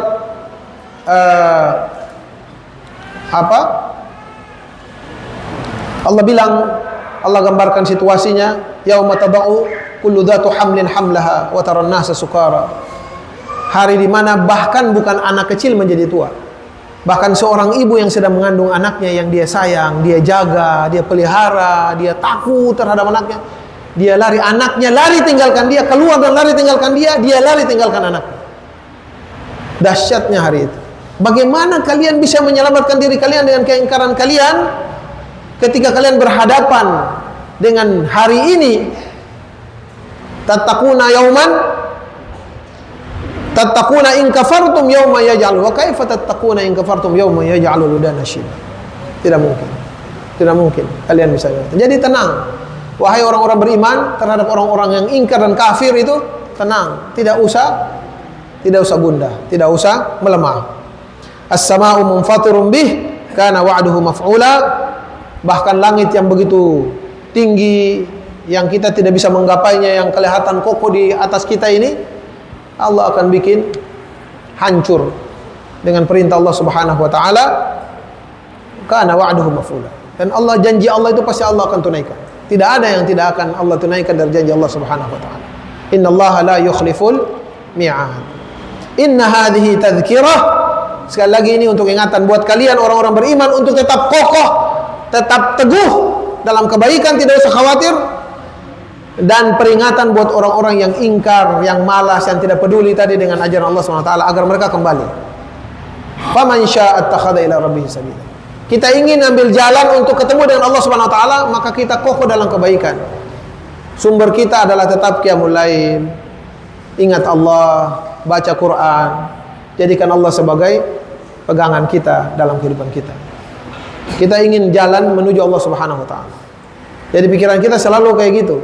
Ini jalan yang kita lakukan ini memudahkan aku dalam berjalan menuju Allah atau menjauhkan aku dari Allah Subhanahu wa taala. Baru surat ayat terakhir Allah bilang inna rabbaka ya'lamu annaka taqumu adna min thulutsai laili wa nisfahu wa thulutsahu wa ta'ifatun minal ladzina ma'ak. Sesungguhnya Tuhanmu tahu engkau bangun adna lebih sedikit dari thulutsul laili. Thulutsul laili itu 2/3 malam. au nisfahu, atau setengahnya, wa nisfahu wa thuluthahu, dan setengahnya atau sepertiganya, lebih sedikit lagi, sepertiga. Wa ta'ifatu minal ladzina ma'ak, dan ada sebagian tadi pengikut yang beberapa orang selalu beriman yang selalu mengikutimu. Wallahu yuqaddiru laila wan nahar, Allah lah yang menakdirkan perjalanan malam dan siang. Alima an lam tuhsuhu fataba alaikum, Allah tahu kita tidak akan mampu, kita tidak akan kuat untuk melakukan qiyamul lail sampai setengah, bahkan tidak akan kuat sampai 2/3, bahkan setengah tidak kuat, bahkan sepertiga tidak kuat. Jadi cara menghitung sepertiga itu Rasulullah SAW, jadi di malam itu dibagi oleh para ulama sepertiga. Yang pertama, sepertiga pertama itu ada 2 salat situ, salat maghrib dan salat isya. Sepertiga kedua kosong. Sepertiga ketiga itu ada salat subuh kan? Iya toh? Tengahnya kosong. Tengah kosong ini yang pilihan. Kalau kita isi dia di situ, kata Rasulullah SAW, Allah turun dan perhatikan kita di situ. Hal min sa'ilin fa'u'ti su'lahu, ada yang meminta, aku berikan dia permintaannya. Hal min mustaghfirin fa'aghfiru lahu, ada yang minta ampun, aku ampuni dia. Di sepertiga yang kosong itu, yang kebanyakan orang lalai darinya. Jadi kata ulama menafsirkan qiyamul lail paling baik itu, kata Rasulullah SAW, afdalul qiyamu Daud. Qiyamul lail paling bagus itu qiyam lailnya Nabi Daud. Ya, Nabi Daud itu qiyamul lail. Dan qiyamul lail Nabi Daud itu terbaik. Karena yanamu thuluthahu wa yaqumu thuluthahu wa yanamu sudusahu. Coba itu ahli matematika coba itu. Sepertiga, karena yanamu nisfahu, setengahnya dipakai untuk tidur, wa yaqumu thuluthahu, sepertiganya dipakai untuk bangun, wa yanamu sudusahu, dan seperenam terakhir dipakai untuk tidur, istirahat sebentar. Nah, coba hitung sekarang yang matematika. Jadi setengah malam itu kita anggap dari jam berapa ke jam berapa? Jadi kata seorang ulama, Syekh Muhammad bin Ali Asy-Syanqiti, beliau bilang gini, secara hitungnya setelah salat isya jam berapa? Jam 8 misalnya, jam 8. Salat maghrib jam berapa? Jam 5. 8 ke 5 itu berapa jam? Berapa? Berapa? Ya, orang bahasa Indonesia. Jadi 9 jam, iya. Betul ya? 9 jam. Dibagi setengahnya. 9 apa 10? 9. Oke. Dibagi setengahnya itu waktu tidur. Berapa jadinya? 4,5 jam. Tidur 4,5 jam. Setelah itu sepertiganya setelah itu dipakai untuk qiyamul lail. Berapa?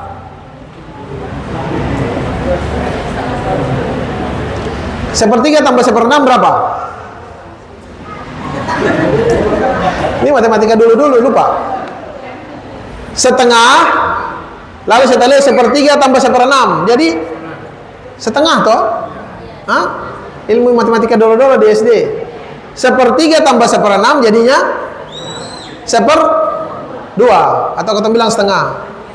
Jadi bagi setengahnya pakai tidur, sepertiganya di sisa itu berarti sekitar, kalau setengah yang sisa 4 jam setengah dibagi 6 bagian berapa? Nah, ini logika dulu lebih sederhana. Dibagi 6 bagian berapa jam? 4 jam setengah dibikin, jangan 4 jam setengah, 4 jam sudah, supaya gampang. 4 jam dibagi jadi 6 bagian, jadi berapa? Berapa jam? Masing-masing seperenam itu berapa jam? Tidak sampai 1 jam kan? Ya anggap saja 45 menit. Berarti kalau dibagi 6, 45 menit, 45 menit, 45 menit, 45 menit, 45 menit terakhir itulah yang dipakai untuk tidur sebelum subuh. Sisa itu dipakai qiyamul lail. Itu yang Rasulullah SAW praktekkan. Jadi setelah mau terakhir sudah mulai subuh, itu Rasulullah SAW istirahat sejenak, baru setelah beliau bangun untuk sholat. Itu qiyamul lailnya Nabi Daud. Afdalul qiyam, kata Rasulullah SAW, qiyamul lail yang paling baik. Nah, Allah Subhanahu wa taala mengajarkan, alima an lam tuhsuhu fataba alaikum. Maka Allah ampuni kalian karena kalian tidak mungkin penuhi yang pertama tadi. Bangun setengah malam atau bahkan 2/3 malam tidak akan sanggup. Faqra'u ma tayassara minal Qur'an. Lalu tartilnya juga tartil yang gampang buat kalian. Jadi tidak ada orang yang beralasan tidak qiyamul lail karena sing hafal surat. Kalau baru hafal surat Al-Fatihah, qiyamul lail enggak apa-apa. Baca surat Al-Fatihah. Tidak usah baca surat yang lain. Ada yang mau alasan tidak hafal Quran, tidak perlu baca dengan buka Quran dan baca. Enggak apa-apa. Tidak hafal Quran, qiyamul lail baca Quran. Sayyidina Aisyah qiyamul lail pakai baca suhufnya. Beliau bikin tulisan isinya ayat Quran dan beliau sholat pakai itu, mengulang. Kita boleh. Ini mesti ada ustaz yang hafal Quran, kau yang qiyamul lail. Enggak ada itu. Qiyamul lail. Biar sedikit. Baca yang gampang. Alima an sayakunu minkum marda. Allah tahu di antara kita ada yang sakit. Yang pura-pura sakit juga Allah tahu, bukan saja sakit. Wa akharuna yadribuna fil ardi yabtaguna min fadlillah. Ada orang-orang yang berjihad, berjuang jalan Allah SWT, malam-malam begadang, jaga musuh seterusnya. Wa akharuna yuqatiluna fi sabilillah. Faqra'u ma tayassara min. Yang penting kita baca biar dikit, yang gampang-gampang dari apa yang Allah turunkan dari Al-Quran. Wa aqimus salata wa atuz zakata wa aqridullaha qardan hasana. Dan tunaikanlah salat serta tunaikanlah zakat. Wa aqridullaha qardan hasana. Dan bikin pinjaman dengan Allah Subhanahu wa taala, yang pinjaman yang baik. Jadi Allah Subhanahu wa taala memuliakan kita, ya Allah. Kita bikin kebaikan itu sama dengan Allah bilang kita kasih pinjaman sama Allah. Dalam ayat yang Allah bilang kita beli dari Allah Subhanahu wa taala. Padahal itu Allah punya. Orang kasih kita uang, kemudian dia bilang, siapa uang tadi beta kasih 1 juta, kasih 500 ini. Pinjaman beta pinjam dari ente. Enak enggak? Enak. Dia kasih, lalu dia suruh kita, setelah dia ambil, yang dia ambil itu dia bilang itu pinjaman. Padahal itu punya dia. Allah kasih kita semua hal, lalu kemudian Allah jadikan apa yang Allah punya ke kita itu kita kembalikan ke Allah jadi pinjaman buat Allah. Allah balasnya nanti di akhirat. Wa ma tuqaddimu li anfusikum min khairin tajiduhu indallah. Dan apapun yang kalian lakukan, kalian siapkan untuk diri kalian, tidak usah khawatir, tidak ada yang hilang dari catatan Allah Subhanahu wa taala. Tidak ada. Semua orang boleh lupa dengan kebaikan kita, tapi Allah tidak akan pernah lupa dengan kebaikan kita. Huwa khairan wa a'zama ajra. Allah yang paling maha baik dan paling agung balasannya. Wastaghfirullah. Karena itu kita terlalu banyak lemahnya, terlalu banyak kurangnya. Allah terlalu banyak berikan kepada kita banyak kebaikan, terlalu banyak kurang setelah Allah berikan. Karena itu jangan lupa minta ampun pada Allah SWT. Yang kita bangga dengan sudah qiyamul lail, lalu kita anggap kita sudah orang yang paling hebat. Sudah baca Quran, sudah bisa hafal Quran, kita anggap orang kita paling hebat. Tidak. Kita pula selalu punya banyak kelemahan. Karena itu selalu istighfar pada Allah Subhanahu wa taala, dan Rasul sallallahu alaihi wasallam tiap hari minta maaf dari Allah, minta ampun dari Allah Subhanahu wa taala lebih dari 75 kali. Bahkan lebih dari 100 kali dalam hadis yang lain. Tiap hari Rasul sallallahu alaihi wasallam. Innallaha ghafurur rahim. Dan Allah Subhanahu wa taala Maha Pengampun lagi Maha Penyayang. Mudah-mudahan Allah Subhanahu wa taala jadikan kita orang-orang yang kuat, yang kokoh, yang selalu berhubungan dengan Allah Subhanahu wa taala dan mampu menghadapi berbagai tantangan apapun dalam upaya kita mewujudkan kebaikan, menyebarkan kebaikan, menegakkan kebaikan. Dan mudah-mudahan Allah Subhanahu wa taala jadikan kita orang-orang yang selalu dikumpulkan dengan orang-orang yang berjuang jalan Allah Subhanahu wa taala. Kurang lebih mohon maaf. Saya cukupkan. Wabillahi taufiq wal hidayah. Wassalamualaikum warahmatullahi wabarakatuh.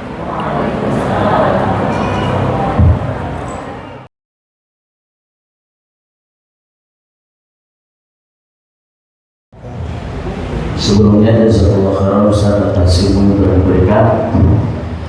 Kalau kita perhatikan dari kajian surat Al-Muzammil ini, ternyata lebih spesifik itu tentang pembahasan di waktu malam ya, dimana dari yang mulainya sholat malam ataupun warabil Quran atau bila itu.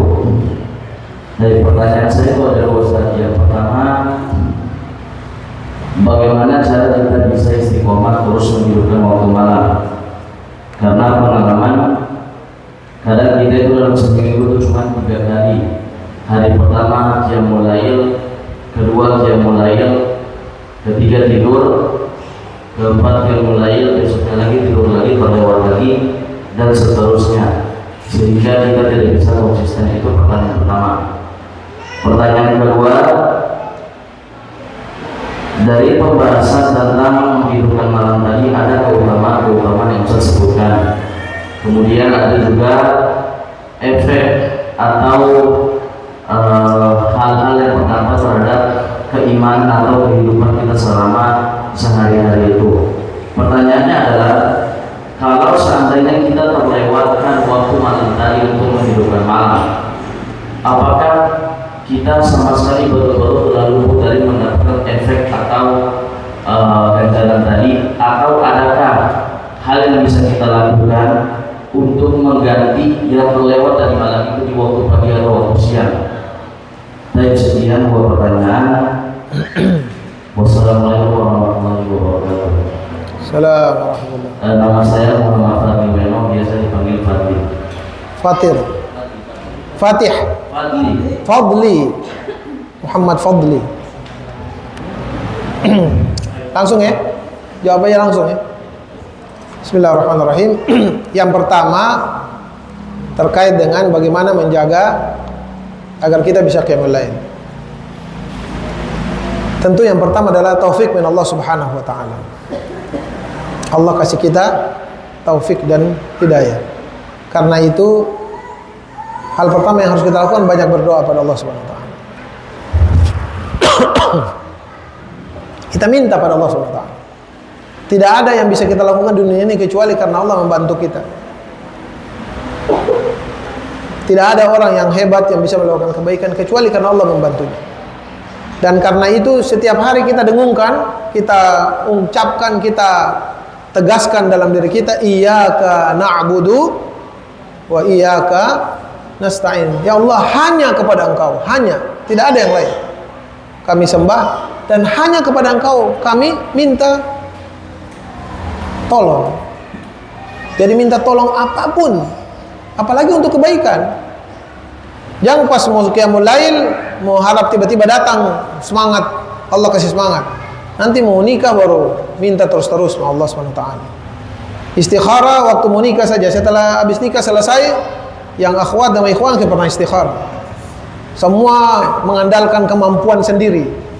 Dikasih jabatan ini yang perlu istikharah, ya. Pokoknya terima. Ya, disuruh begini kalau ada baik, padahal belum tentu. Rasulullah SAW itu punya tradisi istikharah untuk semua hal yang menjadi keputusan, yang membutuhkan keputusan pribadinya. Kalau untuk keputusan hal yang berhubungan dengan pribadi, kita dilatih untuk tradisi minta ampun pada Allah SWT, dan salah satu caranya dengan istikharah. Mau masuk kantor mana, mau pilih baju mana. Tapi kalau pilih baju mana repot ya. Habis istikharah bajunya orang subali. Tapi untuk hal-hal penting dalam hidup kita, ya, keputusan-keputusan penting yang terkait dengan pribadi kita, biasakan istikharah. Itu wujud dari permintaan tolong kita pada Allah Subhanahu wa taala. Kalau tidak bisa istikharah, minimal doa pada Allah Subhanahu wa taala. Jadi itu yang pertama. Yang kedua, kata para ulama, memang hindarkan diri dari maksiat. Kalau kita tidak akan mungkin orang bangun malam, kalaupun dia bangun malam, dia bangunnya dengan khusyuk dan tegak di hadapan Allah Subhanahu wa taala, kecuali orang yang terhindar dari kemaksiatan. Kalau orang maksiat, itu dia bangun malam juga tetap bangun malamnya untuk bikin sesuatu yang tidak bermanfaat. Banyak orang bangun malam nih, jalan-jalan sekarang di Ambon, coba jam 2 malam antum jalan. Orang banyak yang hidup di jalan-jalan. Ada yang masih goreng ikan, goreng telur, ada yang masih makan, masih goreng begadang. Ya? Mereka hidup di waktu malam, tapi tidak menghidupkannya untuk Allah Subhanahu wa Ta'ala. Jadi hindarkan diri dari kemaksiatan. Karena itu diajarkan bagi kita sebelum tidur kita mengalaminya semua. Kalau tidur tidak betul-betul zikir, betul-betul minta maaf, lalu minta Allah bangunkan, itu bangunnya pasti bermasalah. Bangun mata terbuka, tetap ada saja yang menjadi gangguan. Jadi mulai dengan tidur. Waktu tidur itu baca doa. Panjang sekali, kalau Rasulullah SAW ajarkan itu panjang sekali. Kalau tidak bisa panjang-panjang, pendek-pendek minta doa pada Allah SWT, minta Allah tasbih. Karena Fatimah diajarkan Rasulullah SAW, kalau capek mau tidur, ini terutama ibu-ibu, beliau minta Sayyidina Ali untuk cari orang yang bantu. Sayyidina Ali ini diantara sahabat yang miskin itu, Sayyidina Ali radhiyallahu anhu. Pintar tapi miskin. Sisa sahabat yang lain yang 10 orang yang dijamin Rasulullah SAW masuk surga, 8 orangnya itu orang kaya raya. Ya jangan khawatir, jangan ditakut-takuti ini orang kaya itu susah masuk surga. Siapa bilang? 10 sahabat yang Rasulullah SAW jamin masuk surga, 8-nya itu orang kaya. Sayyidina Abu Bakar, Sayyidina Uthman, Sayyidina Umar itu orang kaya. Mau Quraisy. Sayyidina yang paling terkenal pasti kalau dibilang adalah Abdurrahman bin Auf. Semuanya kaya, kan tentu baca sejarahnya. Yang miskin cuma 1-2 diantaranya Sayyidina Ali radhiyallahu anhu. Jadi waktu diminta pembantu, ya Sayyidina Ali juga bingung, ini mau gaji pembantu dari mana? Karena memang orang tuanya juga miskin. Abu Thalib. Karena dia diam saja tidak bikin apa-apa, ya si anak ini mengeluh pada bapaknya. Ya Rasulullah, ini beta minta dari Pak Itua, tapi Pak Itua ini diam-diam, saya tidak bikin apa-apa. Padahal beta capek, beta kerja. Apa kata Rasulullah SAW? Mau aku ajarkan, wahai anakku, sesuatu yang kalau engkau bikin lebih afdal dari pembantu yang membantumu. Lalu apa katanya? Nah, kalau engkau mau tidur, idza awaita ila firashiki, faqri subhanallah, subhanallah 33 kali. Alhamdulillah 33 kali. Allahu akbar 33 kali, lalu tutup dengan la ilaha illallah wahdahu la syarikalah lahul mulku walul hamdu wa huwa ala kulli syai'in qadir. Ini biasa kita baca setiap habis salat. Tapi ini baca waktu mau tidur. Kata Sayyidina Fatimah, setelah itu saya tidak pernah lagi membutuhkan pembantu karena setiap bangun segar. Nah, ibu-ibu kalau supaya apa itu masa ini itu mau jaga anak segala macam, waktu mau tidur itu baca itu. Supaya ketika bangun biar tidur sedikit Allah segarkan. Kita juga mau qiyamul lail begitu. Mau tidur baca itu supaya bangun agak segar. Orang tidur 5 jam bangun capek. Ada orang tidur 2 jam bangun segar. Karena tadi tidurnya tidak istirahat. Nah, salah satunya dengan begitu. Asal jangan ibu-ibu sambil baca subhanallah baru 10 sudah tidur. Ya itu berarti saya dapat keutamaannya. Nah, capek mungkin kalau subhanallah hilang. Takut bangun oleh orang adzan subuh. Jadi, tapi apapun itu khafillah, tiap kita tidak akan mungkin sempurna dalam yang tadi kita ingin semua qiyamul lail. Tapi Allah bilang tadi apa? Alima an lan tuhsuhu fataba alaikum. Allah tahu kalian tidak akan sanggup. Dan kita ini mau jadi baik terus-terus tidak akan mungkin. Yaumun fa yaumun kata Rasulullah SAW. Satu hari baik, satu hari nanti pemalas. Supaya ketun taubat minta ampun ya Allah. Beta tadi kemarin itu pemalas. Kita lagi ingat-ingat ya Allah kemarin itu lupa ini, lupa itu. Baca Quran sen betul ini. Supaya kita istighfar minta ampun kepada Allah Taala. Karena kalau ketun jadi baik terus, malaikat kata Sallallahu Alaihi Wasallam, sahabat datang mengeluh, ya Rasulullah, ketong ini kalau datang ketemu engkau ya Rasulullah, ketong khusyuk, ketong ingat surga kita akhirat, ketong bersemangat mungkin kebaikan. Tapi kalau ketong pulang ketemu di rumah, ketemu pemai tua, anak, mai tua lah begitu, pulang ketemu pai tua pemalas, akhirnya dua-dua yang bersemangat, mau sembahyang pemalas, mau ini pemalas. Ya Allah Rasulullah, bagaimana ya Rasulullah? Kata Sallallahu Alaihi Wasallam, yaumun fa yaumun. Iya memang begitu sudah ketemu manusia. Sekali-sekali semangat, sekali-sekali pemalas, supaya ketong isi dengan minta ampun dari Allah SWT. Karena kalau kamu semua hebat-hebat, tiap hari semangat, tiap hari sholat, tiap hari qiyamul lail, tiap hari baca Quran, tiap hari semua kebaikan, la safahatkumul malaikatu fit turuqat. Malaikat akan bersalaman dengan kalian semua di jalan-jalan. Tidak ada manusia yang kayak begitu. Tidak ada. Jadi kalau ada balas, bangun sadar, ya Allah, memang Engkau yang maha hebat. Aku nih sehebat-hebat aku nih, baru qiyamul lail 2 hari terkuat. Begitu. Kira-kira gitu ya. Yang kedua tadi apa? Salat malam. Ganti dari salat malam. Iya. Sayyidina Aisyah di sini ada, cuman saya tidak baca karena penjelasannya panjang.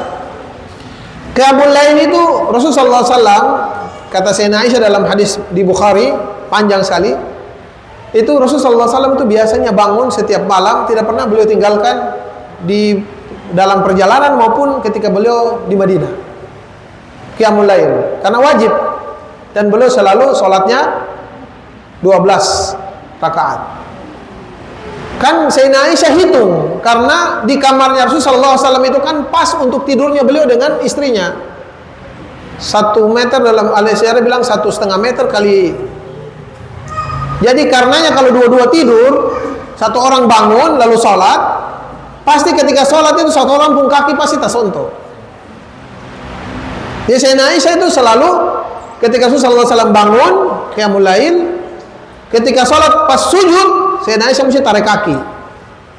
Kalau ketong kan pun kabar besar-besar, mau lonjor kah, mau 10 orang, mau sholat juga boleh.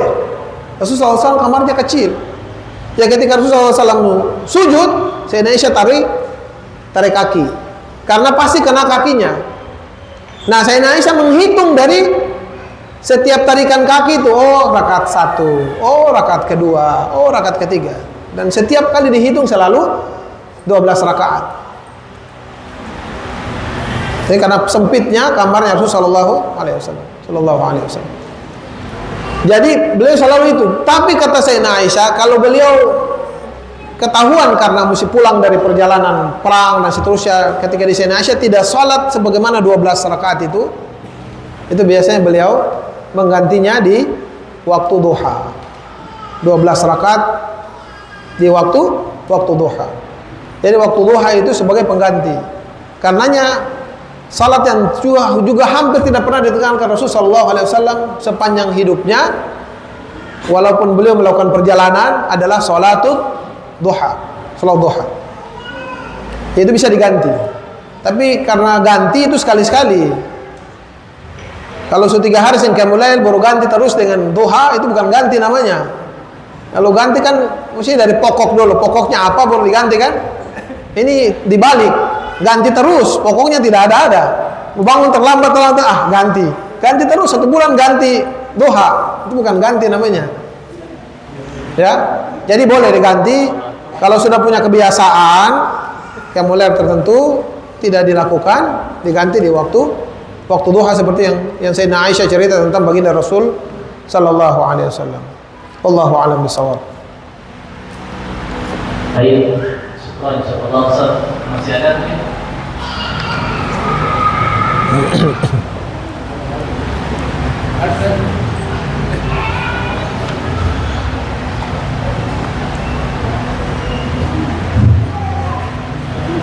Baik, bismillahirrahmanirrahim. Assalamualaikum warahmatullahi wabarakatuh. Waalaikumsalam. Izin bertanya Ustaz, kalau kita berbicara dakwah, kan pasti banyak yang namanya tantangan ujian. Nah, sehingga ujian atau tantangan sekarang membuat kita merasa bersyukur atau merasa tertekan. Nah, yang saya tanyakan adalah bagaimana cara kita mengontrol diri atau mengatasi hal tersebut. Itu yang pertama. Yang kedua adalah bagaimana caranya agar kita bisa terus berjuang, cara agar kita bisa mencintai Al-Quran. Itu saja. Syukran. Assalamualaikum warahmatullahi wabarakatuh.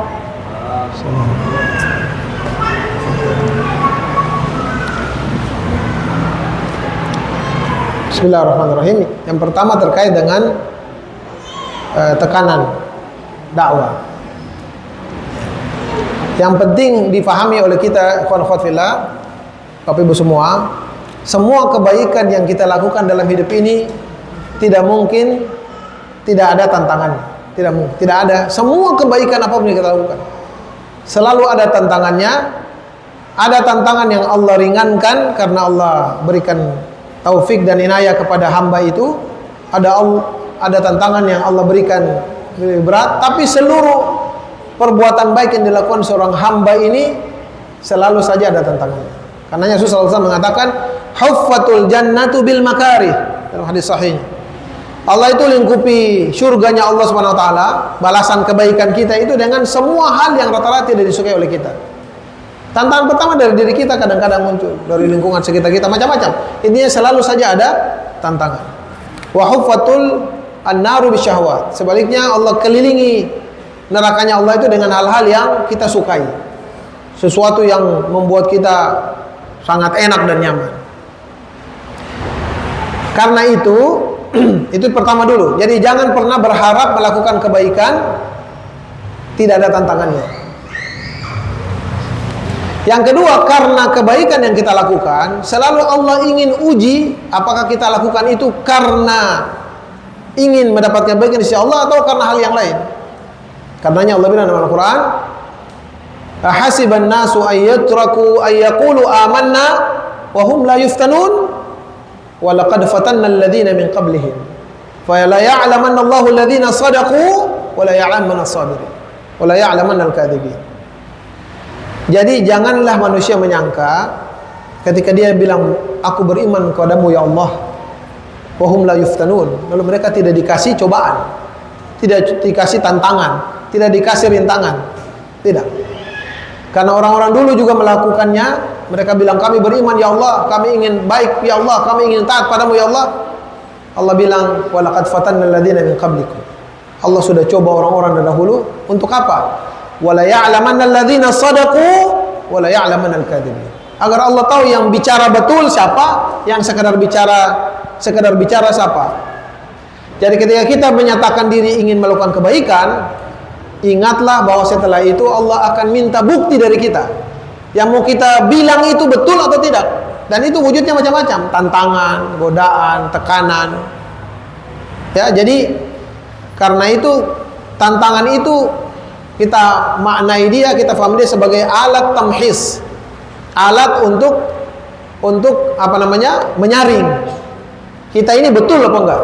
Jadi kalau kita dapat tantangan gitu, oh ini Allah ingin saya buktikan apa yang saya bilang bahwa saya mau jadi orang baik, supaya kita kokoh. Nah setelah itu baru kita lakukan apa-apa yang perlu kita lakukan. Di antara salah satu yang paling penting yang diajarkan surat ini, supaya kita kuat, kita kokoh, kita bergantung kepada pemilik seluruh alam raya, termasuk pemilik semua orang, semua tantangan yang muncul itu. Tantangan yang muncul ini kan banyak. Pertama yang umum yang kita tahu adalah dari syaitan dengan bisik-bisikannya. Syaitan itu macam-macam. Ada syaitan yang tidak kelihatan yang bisikan dalam hati kita. Tapi tantangan paling penting kata para ulama yang selalu mengajak kita menyimpang dari jalan itu adalah diri kita sendiri pertama. Jiwa kita yang selalu cenderung kepada syahwat. Wa innan nafsa la ammaratun bisu. Selalu jangan pemalas. Karenanya ada wasiat dari gurunya Imam Al-Bukhari, namanya Imam Ali Al-Madini rahimahullahu taala, gurunya Imam Bukhari. Beliau bilang, "Idza ishtabaha 'alaikal amran fala tadri fi ayyihima as-shawab, fanzur aqrabahuma ila hawaka fajtanibuhu." Kalau ada dua hal yang ishtabah 'alaika, yang ini bikin bingung engkau, ini yang betul yang mana nih? Kita pilih A kah, bikin ini kah, bikin itu. Dua-dua mirip. Nah itu sering terjadi dalam hidup kita. Caranya bagaimana kata beliau? Fanzur aqrabahuma ila hawa. Lihat mana di antara dua yang mau engkau pilih itu yang paling dekat dengan hawa nafsumu. Keinginan dirimu yang ada dalam diri. Yang engkau lihat itu yang cenderung ke dirimu, itulah yang engkau jauhi. Fajtanibuhu. Ini ada mau diajak mau pi pengajian hari Minggu di masjid apa nih? Al-Furqan. Tapi ada yang mau pi olahraga main futsal di Waiheru. Kalau orang yang azamnya tidak kuat, ini syaitan masuk. piwai heru kan juga main bola, olahraga, menyehatkan tubuh. Rasulullah bilang, al-mu'minul qawiyyu khairun wa habbilallah. Ya? Segala macam dalil-dalil keluar dalam pikirannya. Akhirnya istabaha alaiki. Menjadi, ini baik, ini baik. Kan akhirnya dia kesimpulannya begitu. Tapi dua-dua harus satu dilakukan. Main bola atau maka kaidahnya kata Imam Ali Al-Madini rahimahullah, fanzur aqrabahuma ila hawaka fajtanibuhu. Manusia bisa jujur. Mana yang paling cenderung pada hawa nafsunya? Pasti hatinya gatal-gatal sebenarnya kita mau yang ini. Itu yang dijauhi. Pilih yang tidak diinginkan oleh hawa nafsu. Kaidahnya begitu, ya, Bapak-bapak. Fanzur aqrabahuma ila hawaka fajtanibuhu. Lihat mana yang cenderung, ataupun diri cenderung di situ, jauhi itu. Pilih yang, karena itu yang paling dekat dengan kebenaran. Itu kaidahnya begitu kata Imam Ali Al-Madini. Jadi setelah itu, setelah kita punya pemahaman dasar begitu, baru kita belajar menguatkan hubungan dengan Allah Subhanahu wa taala. Banyak berdoa pada Allah Subhanahu wa taala. Sisa itu disesuaikan dengan masing-masing punya tantangan. Ada tantangannya karena orang dekat. Ada tantangannya di tempat kerja, ada macam-macam, masing-masing manusia.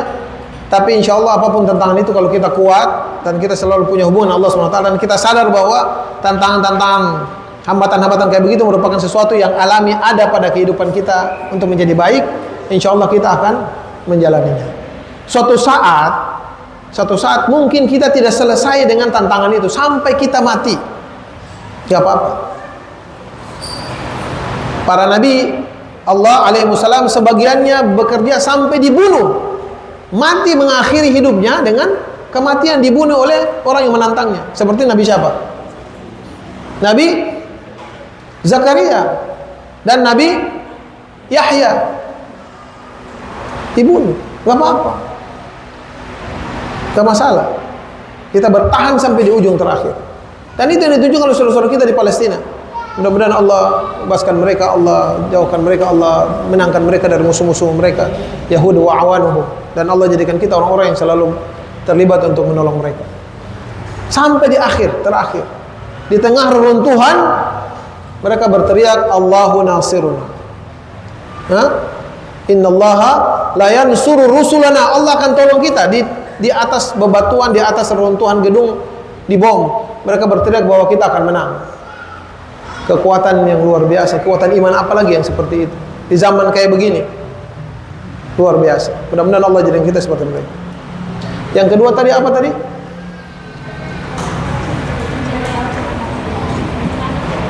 Baca, mau mencintai Al-Quran. Ana juga lagi belajar mencintai Al-Quran. Kita belajar sama-sama. Tapi ana sudah suka terngiang dengan perkataan Abdullah bin Mas'ud tadi. Utinal imanu qabla al-Quran. Kami ini diberikan Al-Quran diberikan iman sebelum Al-Quran. Jadi kerjaan kita sekarang menguatkan iman kita pada Allah SWT. Rasa malu kita pada Allah SWT.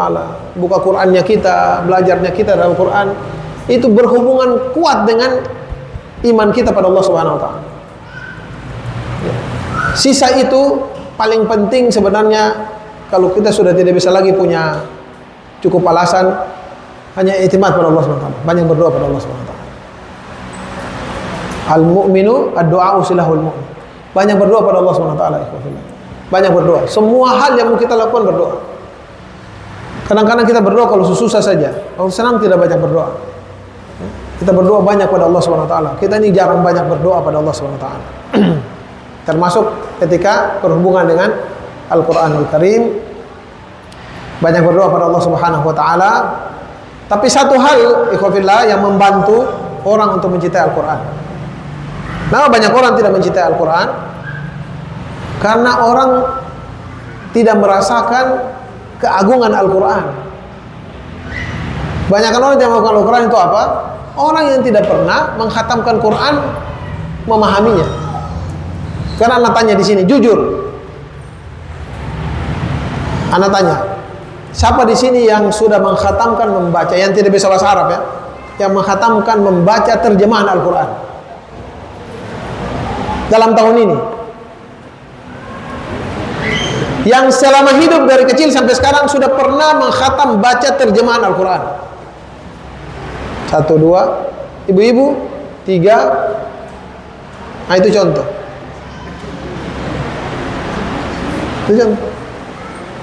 Bagaimana kita mau menikmati Al-Quran, kita tidak tahu apa yang Allah bilang.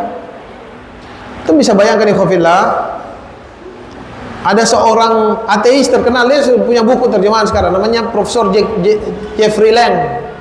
Kalau ada yang pernah baca bukunya, itu profesor matematika Amerika, orang yang hidup dengan keluarga Kristen lalu kemudian jadi ateis, tidak percaya Tuhan.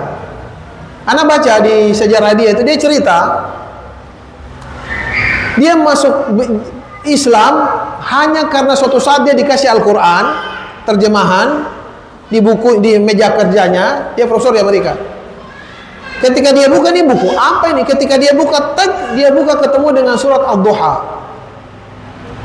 satu surat kecil yang mungkin kita semua setiap hari baca, tidak pernah merenungkan isinya. Dia baca itu Wad-Duha, tapi dia baca tidak, bukan bahasa Arabnya seperti kita. Dia baca isinya. Apa dia bilang? Ketika saya baca, ada anak-anak suruh di atas itu, yang punya anak-anak di atas, hati-hati, ini tidak ada ininya. Hah? Udah ada? Ada umumnya. Dia bilang, saya baca, hati saya terpukul karena saya merasa ini buku sedang bicara tentang diri saya. Itu taufik Allah Subhanahu wa taala. Tapi taufik Allah Subhanahu wa taala itu salurannya adalah apa? Dia faham apa yang Al-Quran bilang. Tadi kalau dia baca Arabnya saja, dia fasih baca Arabnya, dia tidak tahu isinya, kan dia tidak dapat apa-apa. Wad-duha wal laili idza saja.